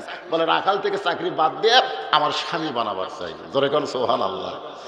যে বলছে আমার স্বামী বানাবার চাই, আবু তালেব চোখের পানি বের করে কান্দের বলে মক্কার বড় বড় ধনী নেতারা আপনাকে বিয়ে করবার চায়, আপনি তাদের বাদ দিয়ে এতিম রাখালকে বিয়ে করবেন? খাদিজা বলে যা দেখছি আমার এই বয়সে আবার বিয়ার স্বাদ জেগে গেছে। ফাতেমা বলে বাবা, যে মা রাখাল থেকে আপনাকে স্বামী বানাই দিল, আজকে সেই মা আমার দুনিয়া থেকে বিদায় নিল। আপনি মক্কার দোকানে কি নতুন কোনো কাপড় নাই? নতুন কাপড় না নিয়া এই পুরাতন জুব্বা আমার মাকে কাফনের কাপড় দিবেন। মা মরে যাওয়ার সঙ্গে সঙ্গে মার দরদ কি আপনার অন্তর থেকে চলে গেছে বাবা। নতুন কাপড় না দিয়া এই পুরাতন জুব্বা খানা দিবেন। রাসূল বলে ফাতেমা, এই জুব্বা আমি দিচ্ছি না মা, তোমার মা আমার কাছে চেয়েছে। কারণ এই জুব্বা দুনিয়ার সাধারণ কোনো জুব্বা নয়, এই জুব্বার সঙ্গে আল্লাহর কোরআনের সম্পর্ক রয়েছে। এখন আপনারা বলেন আল্লাহর কোরআনের সম্পর্ক যার সঙ্গে থাকে তার দাম বাড়ে না কমে? সবাই বলতে হবে বাড়ে না কমে? একই গাছের কাঠ দিয়ে তিনটা জিনিস বানাইছে, একটা হলো খাট, একটা সোফা, আর একটা হলো রেহাল। একটা খাট, আর একটা সোফা, আর একটা কি রেহাল। আপনার বলেন যে তিনটার মধ্যে দাম বেশি কার? কারণ কি? হঠাৎ কোরআন শরীফ লিবার গেছে, বুঝলেন? কোরআন শরীফ আছে তো রেহালের উপরে, কোরআন শরীফ যাতে রেহাল ঠাস করে পায়ের কাছে পড়ছে, রেহাল তুলে চুমা খাচ্ছে। রেহাল কয় কেড়ে খাট, একই গাছের কাঠ দিয়ে বানাতে রে, খালি পায়ের কাছে পড়িছে, আমার 3 বার চুমা গেল, তোর কে খবর কি? খাট আর সোফা খানদার কই ভাই ওরা তো লাত্তি খাওয়ার জন্য হচ্ছে রে, খালি লাত্তি। জানেন খাটের সাথে মানুষের সম্পর্ক, সোফার সাথে মানুষের সম্পর্ক, আর রেহালের সাথে আল্লাহর কোরআনের সম্পর্ক। তাহলে একটা কাঠের রেহাল যদি কোরআনের সঙ্গে সম্পর্ক করে রেহালের দাম বাড়ে, আমরা যারা এখানে বসে আছি আমরা সবাই কোরআনের সঙ্গে সম্পর্ক করতে চাই, তাই না? চান? কারা কারা চান? আল্লাহকে একটু হাত দেখেন তো দেখি। লিল্লাহি তাকবীর, হাত নামান। কোরআনের সাথে সম্পর্ক করতে গেলে এই কোরআনের মাদ্রাসাকে টিকায় রাখতে হবে। জোরে কোন কথা ঠিক কিনা? আমি তো ওয়াজ করব, আরো এই এক টানা 1 ঘন্টা ওয়াজ করবো, অসুবিধা নেই। আপনাকে দোয়া আল্লাহ রহমতে মোটামুটি সুস্থর দিকে যাচ্ছি, অসুবিধা কি? সুবহানাল্লাহ। কিন্তু যারা হাত তুলছেন কোরআনের সঙ্গে সম্পর্ক করবেন, এখন আপনাদের কাছে চাদর যাবে, রুমাল যাবে, আপনারা ব্যাগ যাবে, যেটাই যাক। উঠলো কেড়ে, দুটো উঠলো কেড়ে, এই সময় যারাই উঠছি এই যে এখন হাত তুলে উঠলো, প্যারালাইসিস হবে। ধরে এখন কি লাইসিস হবে? হঠাৎ দেখবেন পাও দুটা ঘুমোতে ওটা দেখে পাও একে রক টান হয়ে গেছে, আর লড়ে না। প্যারালাইসিস বোঝেন আপনারা? বোঝেন হয়নি তো বুঝবেন কেমনে? হ্যাঁ, ব্যাগ যাবে আপনাদের কাছে, ব্যাগ পাটি গুটি রে আচ্ছা ভেতর ঢোকো। এক জায়গাত কয়জন? এই সাইডে নাই। এই কয়জন তোমরা রে? সবাই যাই যা পারবেন, 10, 20, 50, 100 যাই যা পারবেন, যার যতটুকু কোরআনের সাথে সম্পর্ক করতে মন চায় ততটুকু দিয়ে করেন, কিন্তু একেবারে খালি খালি ফেরাই দেন না। সবাই বার করেন, সবাই যাই যা পারেন দেন। আর যারা সুদীজন আছে সবগুলো চলে গেছে। হ্যাঁ আছে, তার কাছে ব্যাগ যাবে না। এই যে চেয়ার যার বসে আছে আপনাদের কাছে ব্যাগ যাবে না, আপনাদের একটা দাম আছে, ব্যাগ যাবে আপনার কাছে। এ অপারেটর নাকি রে? মাইক তো ভালোই, ওয়াজ করে খুব শান্তি পাওয়া যাচ্ছে। প্রথম চিনি শুরু হয়ে গেছিল, মনে করছে কি যে হবে আল্লাহ জানে। দেখেন আপনাদের মধ্যে এমন কোন আল্লাহর বান্দা আছেন সুদীজনের মধ্যে, ভাই আমার হাতত কিছু দিবেন, 10,000, 20,000, 50,000 এরকম দান করার লোক আছে, সভাপতি সাহেব চলে গেছে, প্রধান অতিথিও নাই, সব চেয়ার খালি করে থিয়ে আসবি তো আদায়কে আমি সবসময় করবো, এরপরে টানা আওয়াজ হবি। হ্যাঁ দেন দেন দেন দেন। এখানে এমন কোন আল্লাহর বান্দা আছেন যাদের বাপ মা কবরে গেছে? এই আপনারা এমন কোন আল্লাহর পাগল আছেন যাদের বাপ মা কবরে গেছে? বাপ মা রুহের মাগফিরাতে এই মাদ্রাসা একটা কোরআন শরীফ দান করবেন, এই মাদ্রাসা একটা কোরআন শরীফ দিবেন। কোরআন শরীফ মানে বাজারত যা কিনা লাগবে না, এখানে 500 টাকা আমার হাতে দিলেই একটা কোরআন দানের সওয়াব আল্লাহ আপনার বাপ মার কবরে দিয়ে দিবে। সবচাইতে বড় দান নবীর মাদ্রাসায় একটা কোরআন। যাদের বাপ মা কবরে গেছে 500 টাকা দিবেন, একটা কোরআন দানের সওয়াব পাবেন। মুমিনুল ইসলাম খুবই অসুস্থ মানুষ, কিডনির সমস্যা, কিডনির সমস্যা। 2000 টাকা দান করেছেন নগদ। আমরা দোয়া করি as-সাদকাতু তারুদ্দুল বালা, আল্লাহ তার কিডনিকে ভালো করে দেখ, জোরে কোন আমিন। মাশাআল্লাহ বলার সাথে সাথে আল্লাহ তোমার একজন পাগল কোরআন শরীফ বাবদ 500 টাকা দান করে গেছে, আল্লাহ কবুল করেন। বাপ মা 2 জনের জন্য 2টা কোরআন 1000 টাকা দান করছে, আল্লাহ কবুল করেন। নাম কি? নূর মোহাম্মদ 5000 টাকা দান করছে, আল্লাহ নূর মোহাম্মদের দানকে আল্লাহ আপনি কবুল করেন। আল্লাহুম্মা মাশাআল্লাহ মাশাআল্লাহ। আল্লাহ বাপ মার জন্য একটা কোরআন বাবদ 500 টাকা দান করছে, আল্লাহ দানকে কবুল করেন। দাদির জন্য দোয়া চাই, দাদির জন্য দোয়া চাই। কোরআন শরীফ বাবদ 500 টাকা দান করেছে, আল্লাহ দাদির কবরকে আল্লাহ জান্নাতের টুকরা বানায় দেন।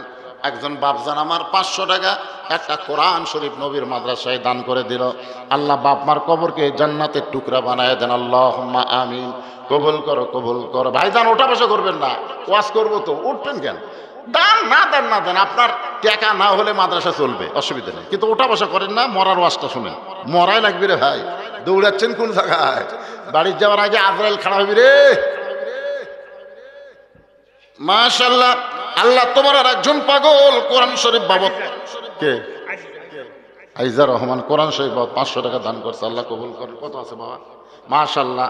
আর একজন আল্লাহর বান্দা একেবারে 50-50 সব দিয়ে 500 টাকা দান করলো কোরআন বাবদ, আল্লাহ দানকে কবুল করেন। আল্লাহুম্মা আমিন। এই 200 দিছে, 200 টাকার কোরআন পাওয়া যায়, অসুবিধা নাই। আল্লাহ মসজিদের মুয়াজ্জিন, মাশাআল্লাহ রে, নূরের টুপি পাবে আমার ভাইজান। 200 টাকা দান করেছে, আল্লাহ দানকে কবুল করেন। আল্লাহ নেক নিয়ত নেক আশা পুরা। আল্লাহুম্মা আমিন। দুনিয়া রবে না চিরকাল, একদিন ভাঙবে রে বাজার। ভাইজান এই যে উঠে যারা গেল, ফাঁকা হলে ফাঁকা জায়গাটা আপনার পিছন থেকে এসে সামনে বসেন তো, আপনার জন্য 2 জায়গা জান্নাতের সাক্ষী হবে, 2 জায়গা। আবার আসবি মানে আদায় শেষ হলে চলে আসবি। আচ্ছা হুজুর ওনারা আবার আসবে, মাশাআল্লাহ। দেন দেন দেন, যারা পারেন দেন, আদায় শেষ, বেশি সময় আদায় করা লাগবে না। মাশাআল্লাহ, যারাই 500 দিবেন একটা কোরআন দানের সওয়াব আল্লাহ তাদের আমল নামায় দিয়ে দাও।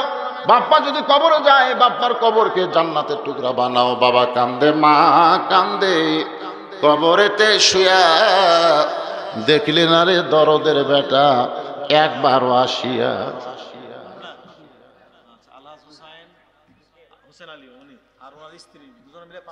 মাশাআল্লাহ, স্বামী স্ত্রী। আপনার বইয়ের নাম কি? ওরে বাড়ি, কি বউ আছেন বারে, মাশাআল্লাহ। আপনার নাম? মোহাম্মদ হোসেন আলী, আলহাজ মোহাম্মদ হোসেন আলী এবং তার বিবি ফাতেমা, 2 জনের নামে 10,000 টাকা ধরে বলেন মারহাবা। আল্লাহ দানকে কবুল করেন। হোসেনের সঙ্গে ফাতেমার সঙ্গে আল্লাহ জান্নাতি কবুল করেন। আল্লাহুম্মা আমিন। মহিদুল ইসলাম কোরআন শরীফ বাবদ মাতার জন্য, আরে মায়ের জন্য 500 টাকা দান করেছে, আল্লাহ মায়ের কবরকে জান্নাতের টুকরা বানায় দেন। জোরে কোন আমিন। সবাই বলে আল্লাহুম্মা আমিন। আমিন বললে সব পাবেন, বুঝলেন না কেন? হ্যাঁ, এখন এই প্রধান অতিথিও নাই রে, সভাপতি আলো না, এরা কি দান করছে না করবে নাকি? প্রধান অতিথি সভাপতি উঠেই গেছে, আসবে না। আমার বগুড়ার লোক।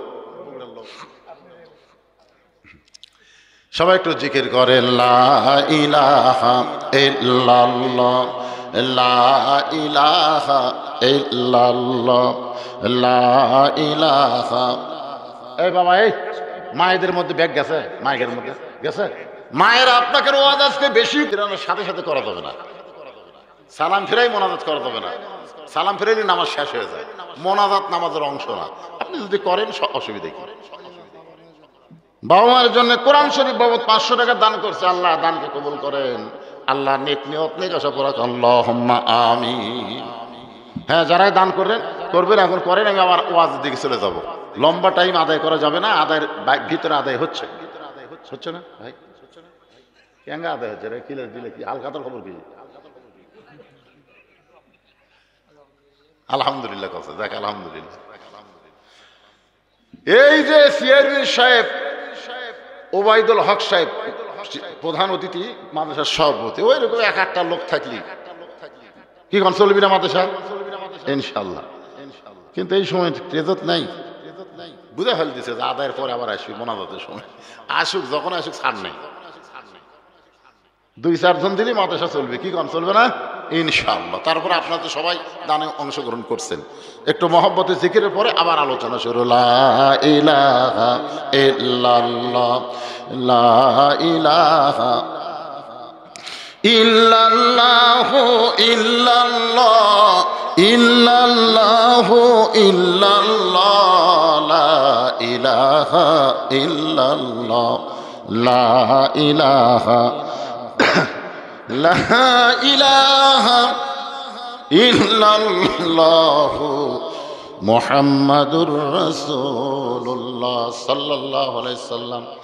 আল্লাহ রাসূল বলেন, ফাতেমা এই জুব্বা দুনিয়ার সাধারণ কোনো জুব্বা নয় মা, এই জুব্বার সঙ্গে আল্লাহর কোরআনের সম্পর্ক রয়েছে। তোমার মা এই জুব্বাটা আমি দেইনি, বরং আমার কাছে চাইছে। সুবহানাল্লাহ কর না কেন? খাদিজার মতন মহিষী নারী চিন্তা করছে যে কবরে যদি এই জুব্বা আমার কাফন হয়, তাহলে হয়তো কবরের আযাব আল্লাহ আমাকে দিবে না। আল্লাহ রাসূল বলেন, তোমরাও যদি কবরের আযাব থেকে মাফ পেতে চাও, তাহলে 5 ওয়াক্ত নামাজের সালাম ফিরায়া চট করে মোনাজাত না করে আয়াতুল কুরসি আমল করো। অনেকে মা সব টাইম দেয় না, সালাম সালাম আল্লাহ, এই জন্যই তো খেপে গেছে যে ফরজ নামাজের পরে মোনাজাত খেপেছে। তো এই জন্যই আয়াতুল কুরসি পড়া লাগবে 5 বার। কয়বার? প্রত্যেক ওয়াক্ত সালাম ফেরানোর সাথে সাথে আয়াতুল কুরসি কেউ যদি আমল করে, আল্লাহ তাকে 5টা পুরস্কার দিবে। 1 নম্বর পুরস্কার হলো ঈমানের সাথে তার মৃত্যু হবে, সুবহানাল্লাহ। 2 নম্বর পুরস্কার হলো কবরের কোনো আযাব আল্লাহ তাকে দিবে না। 3 নম্বর পুরস্কার হলো হাসরের ময়দানে আল্লাহ তার হিসাবকে সহজ করে দিবে। 4 নম্বর পুরস্কার হলো বিজলি আকারে আল্লাহ বোরাকের পিঠে করে পুল সিরাত পাড়ি দেওয়া হবে। আর 5 নম্বর পুরস্কার হলো 8টা জান্নাতের দরজা খুলে দিবে, যে কোনো দরজা দিয়ে আপনি জান্নাতে চলে যাবে। কিন্তু শর্ত হলো 5 ওয়াক্ত। জোরে কোন কয়? একবার 5 বার পড়লে হবে না। আমি তো সব ওয়াক্ত পড়ি না হুজুর। এখানে নামাজ পড়ার কথা আগে বলা হয়েছে, 5 ওয়াক্ত নামাজের সালাম ফেরানোর পরে। তার 5 ওয়াক্ত নাই, তার আয়াতুল কুরসিও নাই। জোরে কোন ঠিক কথা কোন? 5 ওয়াক্ত নামাজ তাদের জন্য কি কৌশল! সুবহানাল্লাহ বলেন। আসসালাতু মিফতাহুল জান্নাহ, নামাজ হচ্ছে বেহেশতের চাবি। এই 5 ওয়াক্ত নামাজ আমাদেরকে আদায় করা লাগবে ভাইজান। এখন যে কথাটা বলতে শোনেন, মা খাদিজা এই জুব্বাখানা আল্লাহর নবীর কাছে চাইছে। ফাতেমা জুব্বা নিয়ে তার মাকে পরানোর জন্য রওনা দিয়েছে। ফাতেমার সামনে সামনে নবী, পিছনে পিছনে হাঁটতেছে। মা খাদিজার ঘরে ফাতেমা ঢুকবে, ফাতেমা গেল সামনে, নবী যাচ্ছে পিছনে। অথচ আল্লাহ কোরআনে বলেছেন, আমার নবী যখন চলবে নবীর সামনে কেউ যেতে পারবে না। আমার নবী যখন বলবে নবীর মুখের উপর কেউ কথা বলতে পারবে না। আজকে নবী নাই। আল উলামা ওয়ারাসাতুল আম্বিয়া, আলেমরা যখন কোরআন হাদিসের মাহফিলে কথা বলবে, সেই কথা বন্ধ করে দিয়া কেউ কথা বলা যাবে না। আমি বহু মাহফিলে দেখছি ওয়াজ করতেছে বক্তা, প্রধান অতিথি আসে সভাপতি করতে, দেখেন প্রধান অতিথি আসলো, মাইকটা দেন, এই কথা বলা হলো কবিরা গুণা। জোরে কোন কি গুণা? কোরআনের মাইক কাটালে আপনি কি দিচ্ছেন? শালা তো নামাজে পড়ে না। পড়ে দেখবেন বেশিরভাগ এরা নামাজ ছাড়া। ধরে কান কি ছাড়া? ভোটের আগে মাথায় টুপি, ভোট গেলে আর থাকে না। মাহিয়া মাই ভোটের আগে বোরকা পরে ফেল করে আর পরে না, জোরে কোন ঠিক কি না? এরাই হলো ধর্মের নামে মিথ্যাবাদী। এরা মাঝে মধ্যে ধার্মিক সাজে, কিন্তু মূলত এরা ধার্মিক না। দেখা যায় না ভাই জান, ফকিরুক দিকে এরা গাড়ি থামায় ভোটের আগে, ফকিরুক দিকে। ড্রাইভার বলতে স্যার কি জন্যে? বলে মানুষ আসতেছে চোখত পড়ে না, তো ভিক্ষা করে পাগলাম ভোটের আগে ফকির রাম হতে। গাড়ির থেকে নামা কে চাচা আসসালামু আলাইকুম, ফকির স্যার দিকে কাক দিল রে, কেউ তো নাই বাবা, সালাম কাক দিলাম, আপনাকে দিলাম, আমি ভিক্ষা করে খাই, ভোটের আগে যা, আপনিও তো আমও তাই। এরাই হলো ধর্মের নামে মিথ্যাবাদী, জোরে কোন কথা ঠিক কিনা? ভোটের আগে মানুষের দরজায় দরজায় যায়, নেতা হলে আর খুঁজা পাওয়া যায় না। একটু মনোযোগ দিয়ে শুনবেন, মা ফাতেমার সামনে সামনে, নবী পিছনে পিছনে। মা ফাতেমা শুধু নবীর মেয়ে না, আল্লাহর নবী মা হিসাবে তাকে সম্মান দিয়েছে। মেয়ে না শুধু রে, মায়ের মতন সম্মান দিয়েছে। তাইফের ময়দানে নবী যখন আসলো, তখন নবীর তো দরদের বিবে খাদিজাও কিন্তু মারা গেছে কয়েকদিন আগে, দরদের চাচা আবু তালেবও মারা গেছে। তিনটা মেয়ে ঘরের মধ্যে ঢুকে বললো, বাবা আপনাকে নিষেধ করলাম তাইফে যাইতে, তারপরও গেলেন। এই যে পাথর মারলো, এত কষ্ট আপনি কেমনি সহ্য করবেন? গোটা দেহ রক্তাক্ত হয়ে গেছে, ঘা হয়ে গেছে পাথর আঘাতে, এই কষ্ট আপনি কেমনে সহ্য করবেন? তিনটা মেয়ে মেয়ের মতন কথা বলে যখন ঘর থেকে বাইরে যায়, এমন সময় ফাতেমা ঘরের মধ্যে ঢুকে দরজা বন্ধ করে দেয়। রাসূল বলে, ফাতেমা দরজা বন্ধ করলি কেন? ফাতেমা বলতেছে, বাবা আপনার মাধ্যমে আল্লাহরে কিছু কথা বলবার চাই। নবী চমকে গিয়ে বলে, ফাতেমা কি বলবি? বলে, এক নম্বর কথা হলো, ইব্রাহিম নবীর জন্য নমরুদের চুলা যদি শান্তির বাগান হয়ে যায়, মুসা নবীর জন্য আল্লাহ যদি সাগরকে রাস্তা বানায় দেয়, তাহলে আমার বাবা কি অপরাধ করলো? ওই তাইফের পাথর কেন তুলা বানাবার পারলো না? আল্লাহ মুসা নবীর জন্য সাগর রাস্তা বানায় দেয়, ইব্রাহিম নবীর জন্য আগুন শান্তির বাগান বানায় দেয়, আর তাইফবাসী পাথর মারে, ওই পাথর আমার বাবার গায়ে লেগে রক্ত ঝরে। এই কথা বলে ফাতেমা ঘর থেকে বাইরে যায়। নবী তাকায় দেখে ফাতেমা পাগলি হয়ে গেছে, উনানে পানি গরম করতেছে, জয়তুনের তেল গরম করতেছে। ঘরের মধ্যে ঢুকে দরজা বন্ধ করে বলে, বাবা আল্লাহ তোমাকে দেখবার না পারলেও তোমাকে দেখার জন্য আমি আছি বাবা, আমি তোমাকে দেখার জন্য আছি। আল্লাহ দেখবে না, আমি তোমাকে দেখতে চাই। গায়ের জুব্বা খুলে ওই গরম পানির মধ্যে নরম কাপড় চুবড়ায়া চুবড়ায়া নবীর গোটা দেহ যখন পরিষ্কার করে দেয়, নরম হাতের মধ্যে গরম জয়তুনের তেল নিয়ে যত জায়গায় তাইফবাসী পাথর মারছে প্রত্যেক জায়গায় মালিশ করে দেয়। আল্লাহর নবী বলেন, সাহাবীরা রে, আমি যখন কখন যেন ঘুমায় গেছি, ফাতিমার উরাতকে বালিশ বানায়া ওই ঘুমের মধ্যে স্বপ্নে দেখি আমার মা আমেনা আমার শিওরের পাশে দাঁড়াস। এত বছর পরে মারে দেখে বললাম, মা আইসেন যখন আর যাবার দিব না মা বলে হাতটা চাইপা ধরেছি। এমন সময় ফাতেমা আমার কপালে চুমা খায়। ওই ফাতেমার চোখের পানি আমার চোখের মধ্যে ঢোকার সঙ্গে সঙ্গে ঘুম থেকে চেতন পাই। আমি বললাম, ফাতেমা শুধু কান্দিস কেন? বলে, বাবা আপনি মনে হয় স্বপ্ন দেখছেন, স্বপ্নে আমার হাতটা মা বলে চাইপা ধরছেন, এখন পর্যন্ত হাতটা ছাড়েন না, কার হাত ধরে আছেন? রাসূল বলে, ফাতেমা স্বপ্নে যদি তোর হাত মা বলে ধরি, তাহলে তুই শুধু আমার মেয়ে না, তোর দয়ার মধ্যে মহব্বতের মধ্যে দেখতে পায় আমার মা মেয়ে না। ফাতেমা ঘরের মধ্যে ঢুকে গেলেন, নবী দরজা বন্ধ করে দিল। মা ফাতেমা ঘরের মধ্যে মাকে কাফনের কাপড় পরানোর জন্য ঢুকলেন। কাফনের কাপড় পরানো যখন হয়ে গেছে, এমন সময় ফাতেমা দরজা খুলতেছে। নবী তাকায় দেখে ফাতেমা মুস্কি মুস্কি হাসতেছে। নবী চমকে গেলেন। কানতে কানতে যে মেয়েটা মায়ের কাফন দেওয়ার জন্য ঢুকলো, আর সে মেয়েটা মুস্কি হাসিটা দরজা করলো। নবী চমকে গেলেন, মা কানতে কানতে ঢুকলি, হাসতে হাসতে বের হলি। ফাতেমা বলে, বাবা আপনি জানেন কানতে কানতে কেন ঢুকলাম, হাসতে হাসতে কেন দরজা করলাম, আপনি জানেন?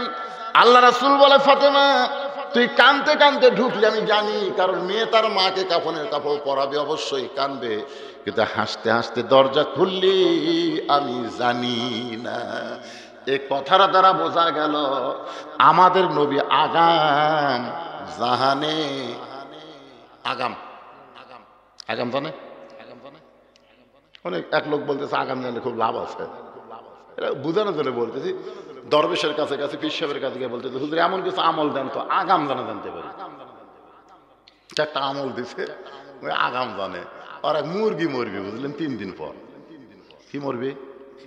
3 দিন পর মরবি। কিন্তু 3 দিন পর মরবি শালা জব করে খাই, জব করে খাচ্ছে। জাকিরে জায়গা ভালোই হলো রে, শালা মরার হাত থেকে বাঁচল রে। কিছুদিন পরে দেখতে তার একটা বকরি মরবি, ছাগল মরবি 3 দিন পর। 3 দিন পরে মরবি, বাজারে যে বিক্রি করছে জাকিরে লস হলো না। কিছুদিন পর দেখে 3 দিন পর একটা গরু মরবি, ওই সেটাও বিক্রি করছে। কিছুদিন পর দেখে 3 দিন পর বেটা মরবি। এক দৌড় পীরের কাছে, হুজুর কি বেটা 3 দিন পর মরবে? তখন বলতেছে যে আগাম জানার কুফল। তোর বিপদ মুরগির উপর দেখা যেত, কিন্তু মুরগি তুই খাসু, ওই বিপদ গেছে বকরির উপর। বকরি বেচা খাইছো, ওই বিপদ গেছে গরুর উপর। গরু বেচা খাইলো, তোর বিপদ তো আল্লাহ দিবি, তো এখন বেটার উপর দিছে। এখন কি করবো? বেচবো না জব করবো? এই জন্য আল্লাহ কাউরে আগাম জ্ঞান দেয়নি, এমনকি নবীকেও দেয়নি। তোর এখানে সুবহানাল্লাহ। আমাদের নবী গায়েব জানে, সবাই বলবেন না আমাদের নবী গায়েব জানে। আমরা ফজরের পরে অথবা মাগরিবের পরে সূরা হাসরের শেষ 3 আয়াত আমরা কিন্তু পড়ি, আপনারা পড়েন না ভাইজান? প্রথম কি বলেন?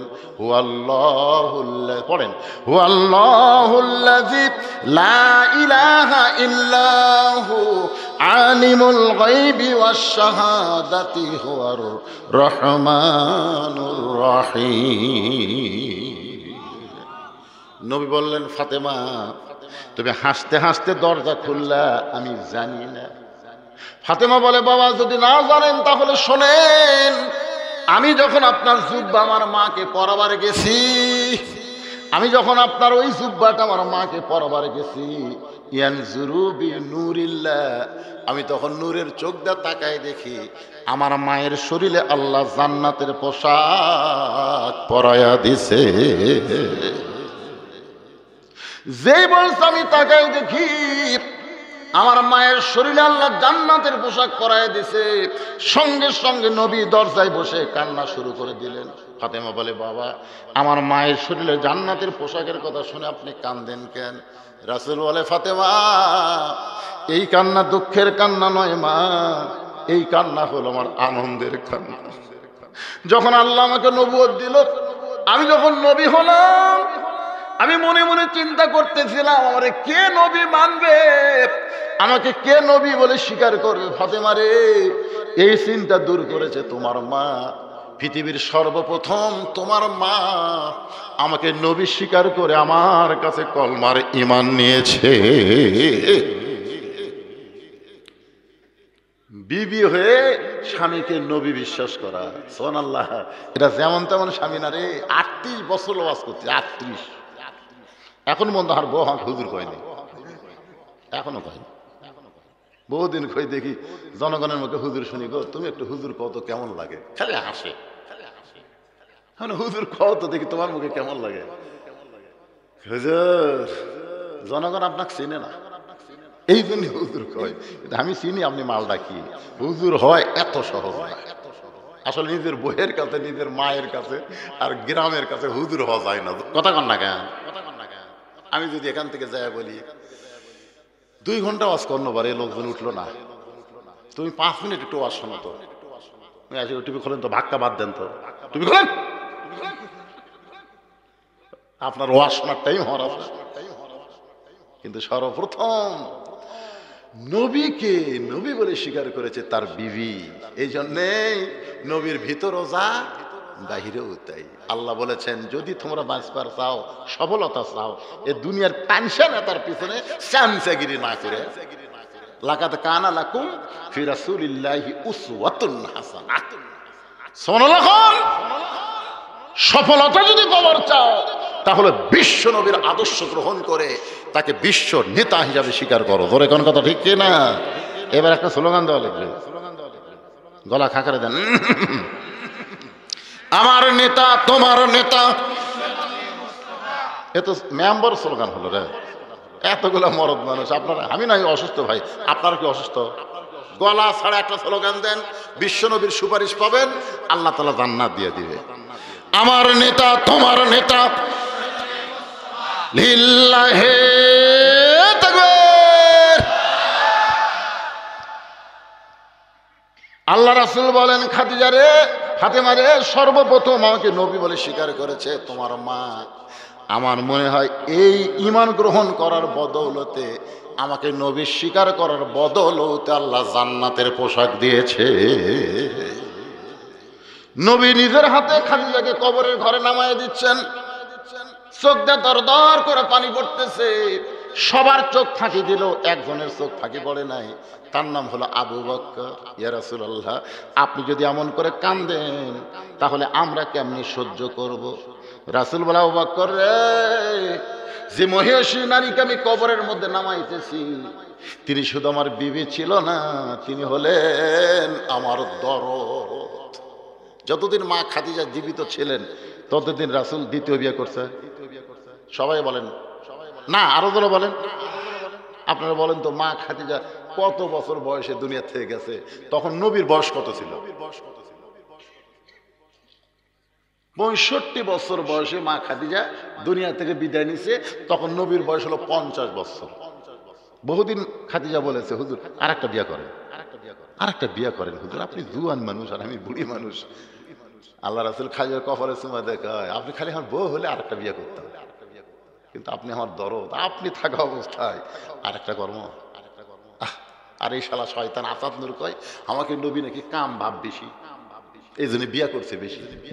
চাপাত খালি শালার দুতে মারা দরকার। জোরে কোন কথা ঠিক কিনা? শয়তানের বাচ্চা, নাম তো আসাদ নূর, নাস্তিক। আর একটা বানাতে নিঝুম মজুমদার, এই শালা টকশোতে খালি আলেমিকের বিরুদ্ধে কথা কয়। জোরে কোন কথা ঠিক কিনা? এই মাদ্রাসার বিরুদ্ধে, হাফেজি মাদ্রাসার বিরুদ্ধে, মহিলা মাদ্রাসার বিরুদ্ধে, এর কামই হলো খালি মাদ্রাসার বিরুদ্ধে কথা বলা। একবার এক নেতা এই শালা নিঝুম মজুমদার কইছে, প্রাইমারি বন্ধ হলো, হাফেজি মাদ্রাসা খোলা থাকলো কেন? তো নেতাও বাবা সেই রকম, ওর মুখ জুতে ভেড়ে কয়, শালা জানিস না প্রাইমারি হলো নাপাক আর হাফিজি হলো পাক। করোনার সময় নাপাক গুলো বন্ধ হচ্ছে রে, আর পাক গুলো বন্ধ হবে না। ওই পাকের দোয়ার কারণে গোটা বাংলাদেশ থেকে আল্লাহ করোনা দূর করে দিচ্ছে। জোরে কোন কথা ঠিক? আপনি জানেন, আমার যে কয়টা মাদ্রাসার দাওয়াত দেওয়া আছে, আমার অসুস্থর খবর শুনে হুজুর ছাত্রদের দিনে আমার জন্য দোয়া করতেছে। আমাকে মাহফিলে হুজুর অসুস্থ, এটা চলাবি কেরা? এই দোয়ার কারণে আল্লাহ তোমাকে এই কয়টা দিন বেঁচে থাকবে, যে কয়টা দিন ওয়াজ আছে, কয়টা দিন বাঁচ, তার মর। এই মাসুম বাচ্চাদের দোয়া আল্লাহ ফেরত দিবে। আপনাকে কি মনে হয়? আপনি তো চেতনই পান না, আজান দিলে আপনি চেতন পান। আমার এরকম হাফেজে মাদ্রাসা আছে, শোনেন, আজানের 1 ঘন্টা আগে হুজুরের উঠে দেয়। 1 ঘন্টা আগে, যে মাঘ মাসে শীত গেল, হেই রে শীত, এই শীতের মধ্যে ঠান্ডা পানি দিয়ে উজু করে এরকম তাহাজ্জুদ নামাজ পড়ায় 4 রাকাত করে। নামাজ পড়ে মাদ্রাসায় যারা দান করে, মাদ্রাসায় যারা সহযোগিতা করে, মাদ্রাসার দিকে যাদের নেক নজর আছে, তাদের সকলের বাপ মা আত্মীয় স্বজন, তাদের জন্য এই বাচ্চাদের দ্বারা দোয়া করায় নয়। এদের দোয়ার কারণে বাংলাদেশ একটা গরিব দেশ থেকে করোনা দূর হয়ে গেছে। জোরে কোন কথা ঠিক কিনা? এরা হলো দোয়ার খনি। এই বাচ্চারা যখন রাস্তা দিয়ে যায়, ওদের পায়ের তলে ফেরেশতারা নূরের পাখা বিছায়া দেয়। ওরা যখন হেলে দুলে কোরআন তেলাওয়াত করে, চক্ষু বন্ধ করে দেখে এরা যেন জান্নাতের পাখি কবিতর হয়ে ঝুঁকতেছে। দেখছেন কোনোদিন? মাঝে মধ্যে মাদ্রাসায় আসবেন, দেখলে পড়া দেখার মধ্যে তো মজা ভাই রে। আমি একদম পেছন দিক থেকে ধরছি, যেই ধরছি আর পড়া বন্ধ। পর না হুজুর, না ঝুঁকলে হবে না, মানে ঝোঁকের সাথে পড়া রাখতে হয়। ইন্নামাল মুমিনুনা আল্লাযীনা ইযা যুকিরাল্লাহু ওয়াজিলাত কুলুবুহুম ওয়া ইযা তুলিয়াত আলাইহিম আয়াতুহু যাদাতুহুম ঈমানাও ওয়া আলা রাব্বিহিম ইয়াতাওয়াক্কালুন। রাত একটা হোক, দুটা হোক, তিনটা হোক, রাসূল তো রাতের বেলা কলেমার দাওয়াত দিতেন, বুঝলেন না? প্রথম কোনোদিন এসে খাদিজা বলে ডাক দেওয়া লাগেনি। নবী দরজার কাছে দাঁড়াতেই খাদিজা দরজা খুলে দেয়। আল্লাহ নবী চমকে বলে, খাদিজা, কোনোদিন আপনাকে ডাক দেওয়া লাগলো না, আমি দরজার কাছে আসছি, দরজা কেমনে খোলেন? খাদিজা বলে, রাসূলুল্লাহ, আপনি যখন কলেমার দাওয়াত নিয়ে রাত্রেবেলা বের হন, আপনি কি মনে করছেন আমি ঘুমাই? হুজুর গো, আপনি না ঘুমাইলে আমি কোনোদিন ঘুমাই না। হুজুর, আমি সেই দিন একলা ঘুমাবো যেদিন আমার মৃত্যু হবে, সেই দিন আপনার আগে আমি ঘুমিয়ে যাব। এর আগে যতদিন আমি বেঁচে আছি আপনি না ঘুমাইলে আমি ঘুমাই না। হুজুর, আপনি যখন যান আমি তখন দরজার কাছে দাঁড়িয়ে থাকি, আমার নাকটা লাগায়। আপনি হলেন মিশকাম্বর সুগন্ধ, আপনি যখন আসেন বুঝতে পেরে দরজা খুলে দিই। রাসূলুল্লাহ আকবার রে, আজ থেকে কে দরজার কাছে দাঁড়িয়ে থাকবে? কে আমার জন্য দরজা খুলে দিবে? নবী খাদিজা থাকতে মক্কায় ছিলেন, হিজরত করে যখন মদিনায় গেলেন, একদিন মা আয়েশা ঘুম থেকে চেতন পেয়ে দেখে রাসূল তার কাছে নাই। সেদিন আয়েশার কাছেই কিন্তু নবীর থাকার রাত। নবী আমার বিবিদের জন্য রাত আলাদা করে দিতেন। সোমবার দিন মা আয়েশাকে রাসূল দিয়েছিলেন, আমি সোমবারে তোমার কাছে থাকবো। সাউদা বলল, ইয়া রাসূলুল্লাহ, আমার বয়স হলো 83 বছর। হুজুর, আমাকে যে রাত দিয়েছেন ওই রাতটা আয়েশাকে দেন, কারণ 83 বছর একজন বুড়ির তো স্বামীর দরকার নাই। রাসূল বলে, সাউদা রে, তোমার স্বামীর দরকার না হলেও তোমার খেদমতের দরকার আছে।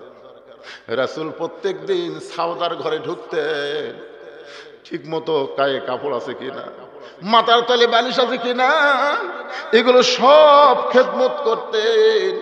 আল্লাহ রাসূল মাইশার সোমবারের দিন গভীর রাত্রে আয়েশা চেতন পায়ে দেখে রাসূল নাই।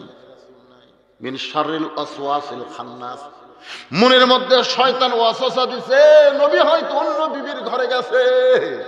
মাইশা ঘর থেকে বের হয়ে প্রত্যেকটা বিবির দরজায় গেলেন, নাক টানলেন, কিন্তু সুগন্ধ পেলেন না। আয়েশা চমকে গেল, তাহলে নবী গেল কোন জায়গায়? খুঁজতে খুঁজতে দেখে বাড়ির একটা কোনায় আল্লাহর নবী কাঁদতেছে মক্কার দিকে মুখ করে,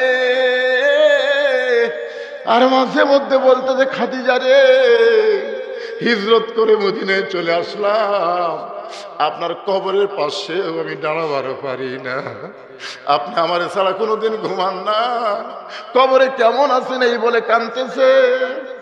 মাইশা পেছন দিক থেকে বলে, হুজুর, একটা যুবতী বউ থুয়ে মরা বউয়ের জন্য কান্দে, যুবতী বউ থুয়ে মরা বউয়ের জন্য কান্দেন। রাসূল বলে, আয়েশা রে, তোমরা সব বউ যদি আমাকে ছেড়ে যাও আমার এতটুকু কষ্ট হবে না, কিন্তু আমার খাদিজাকে আমি এক রাত ভুলে থাকতে পারি না। কবরের মধ্যে দাফন করে সমস্ত সাহাবী যখন ফিরে আসে, এমন সময় নবী কবর থেকে নড়েন না, ঘন্টার পর ঘন্টা চলে যায়। আল্লাহ বলে, হাবিব রে, সবাই মাটি দিয়ে চলে গেল, আপনি কেন খাদিজার কবর ছাড়েন না? রাসূল বলে, আল্লাহ আপনি জানেন আমার খাদিজা খুবই দুর্বল, আমার খাদিজার মনটা খুবই দুর্বল, এত সময় কবরের পাশে দাঁড়িয়ে আছে, আপনি কি মুনকির নাকির পাঠাবেন না? আমি নবী খাদিজার মুনকির নাকির উত্তর দিবার চাই। আল্লাহ বলে, হাবিব রে, আপনি শুধু খাদিজারে একলা ভালোবাসেন, আপনি মনে করছেন আমি আল্লাহ খাদিজারে ভালোবাসি না? নবী বলে, আল্লাহ আপনি খাদিজারে কেন ভালোবাসেন? আল্লাহ বলে, দুনিয়া থাকতে যে মহিয়সী নারী কবরকে চিন্তা করে, যারা দুনিয়াতে কবরকে চিন্তা করে কবরের পাথর যারা জোগাড় করে তাকে অর্জন করে, আমি আল্লাহ তাদের কবরে মুনকির নাকির পাঠাই না, আমি আল্লাহ তাআলা এই মুনকির নাকিরের উত্তর দিয়া দে। ইমাম গাজ্জালী রহমতুল্লাহ আলাইহি বলেন, 5 ওয়াক্ত নামাজি যখন কবরে যাবে, কবরের মধ্যে সে যখন ঘুমায় থাকবে এমন সময় মুনকির নাকির এসে বলবে মান রব্বুকা, তোমার রবকে। ওই মুনকির নাকির কিন্তু ওই ঘুমন্ত মানুষকে ঘুম থেকে চেতন করতে পারবে না। নামাজ তার পক্ষে দাঁড়িয়ে বলবে, রে মুনকির নাকির, কাকে মান রব্বুকা প্রশ্ন করতেছ? তোমরা কি জানো এই মানুষটা সারা জীবন কয় ওয়াক্ত নামাজ পড়ছে? তোমরা কি হিসাব দিতে পারবা? মুনকির নাকির বলে, আমাদের তো ক্যালকুলেটর নাই, কেমনে হিসাব দেব? এবার নামাজ বলে, রে মুনকির নাকির, সারা জীবন কয় রাকাত নামাজ পড়ছে তাও কি বলতে পারিস? তাও তো জানি না। যে লোকটা মসজিদের মধ্যে গিয়া নামাজের নিয়ত করার পরেই বলে আলহামদুলিল্লাহি রাব্বিল আলামিন, যে লোকটা রুকুত গিয়া বলে সুবহান রাব্বিয়াল আযীম, যে লোকটা সিজদায় গিয়া বলে সুবহান রাব্বিয়াল আলা, যে লোকটা দুনিয়াতে নামাজের মধ্যে এতবার রব রব রব করে দুনিয়া থেকে কবরে এসে কেবল ঘুমাইছে, তার ঘুমটা নষ্ট করে মান রব্বুকা প্রশ্ন করিস কেন? মুনকির নাকির বলে, আল্লাহ তোমার বান্দাকে মান রব্বুকা প্রশ্ন করলে নামাজ দেখাবা খেপছে। আল্লাহ কয়, মুনকির নাকির, যে নামাজি হইয়া কবরে আইছে ওই নামাজি তার রবের উত্তর হয়ে গেছে। প্রশ্ন করবো, আমার দিন ওকা, তোমার দিন কি? হ্যাঁ, আল্লাহ কোরআনে বলেছেন আকিমুদ্দিন, দিন কায়েমের আন্দোলন করা লাগবে। বাজান, আজকে মুসলমানের ঈমান হরণ করার জন্য বহু শয়তান বাংলাদেশে বসে আছে। জোরে কথা কন না কেন? এই শয়তানদের বিরুদ্ধে আমাদের দিনকে কায়েম করার জন্য আন্দোলন করা লাগবে। দরকার হলে জেল জুলুমের মধ্যেও যাওয়া লাগবে। কি করবে? যাওয়া লাগবে না? খালি হুজুরাই যাবে আর আপনারা খালি মজা মারবেন। একজন আমাকে বলে, হুজুর জেল খাটা শুনলো। আমি বললাম, আয় আমার গাড়ি দিয়ে তথ্য আসি।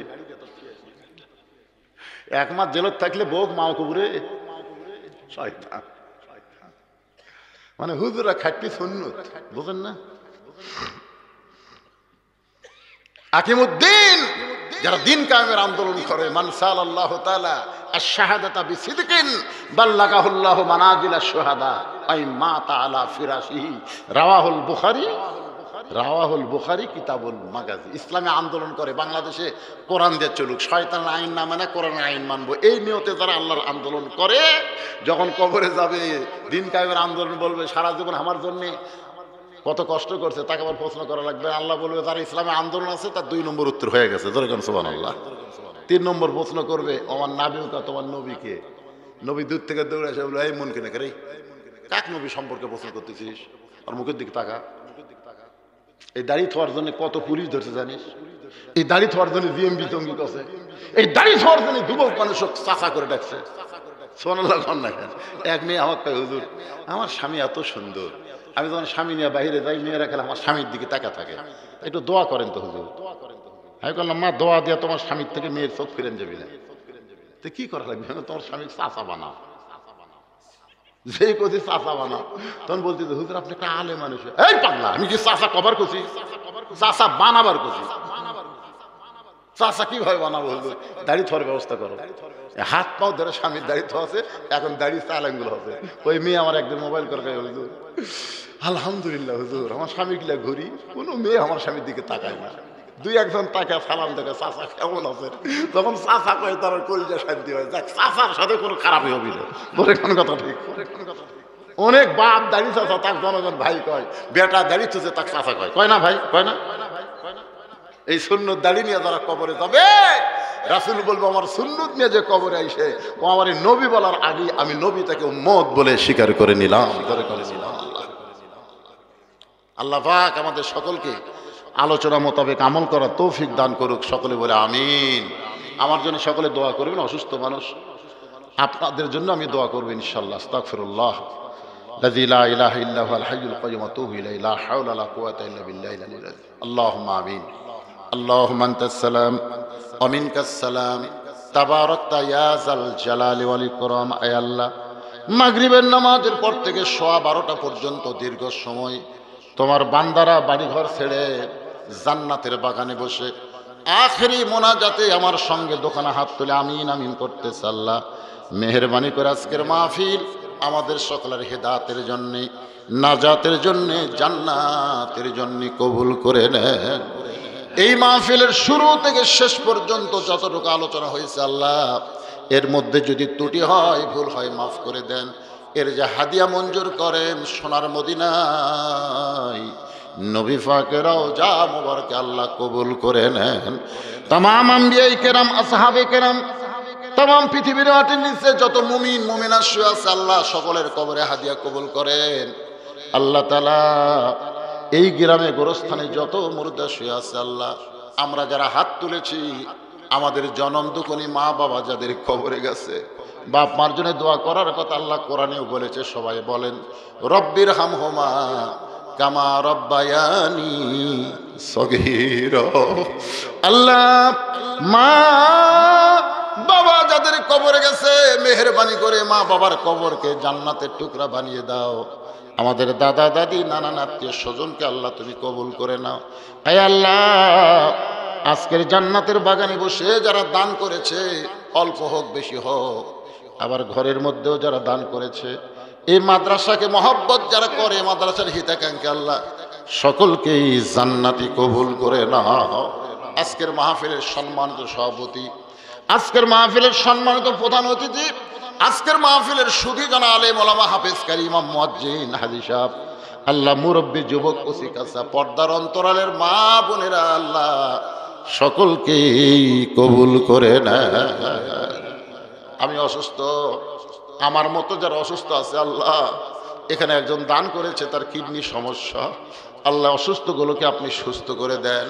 গোটা বিশ্বের মুসলমানকে হেফাজত করেন, বিশেষ করে ফিলিস্তিনের মুসলমানকে আল্লাহ আপনি হেফাজত করেন। যারা জীবন দিয়েছে তাদেরকে শহীদ হিসাবে আল্লাহ আপনি কবুল করে নেন। আল্লাহ আমাদের বাংলাদেশের শিক্ষানীতির মধ্যে যে শয়তান ঢুকেছে আল্লাহ, এই শয়তানের হাত থেকে শিক্ষাকে আপনি পবিত্র করে দেন আল্লাহ। কোরআনের শিক্ষায় শিক্ষিত হওয়ার তৌফিক দিয়ে দেন আল্লাহ। সুবহান রাব্বিকা রাব্বিল ইজ্জাতি আম্মা ইয়াসিফুন ওয়া সালামুন আলাল মুরসালিন ওয়ালহামদুলিল্লাহি রাব্বিল আলামিন। ওয়াজাল আখিরাতি কালিমাতুন ইনদাল মাউতি। সকলে পড়েন লা ইলাহা ইল্লাল্লাহু মুহাম্মাদুর রাসূলুল্লাহ সাল্লাল্লাহু আলাইহি সাল্লাম। আসসালামু আলাইকুম ওয়া রাহমাতুল্লাহি ওয়া বারাকাতুহু।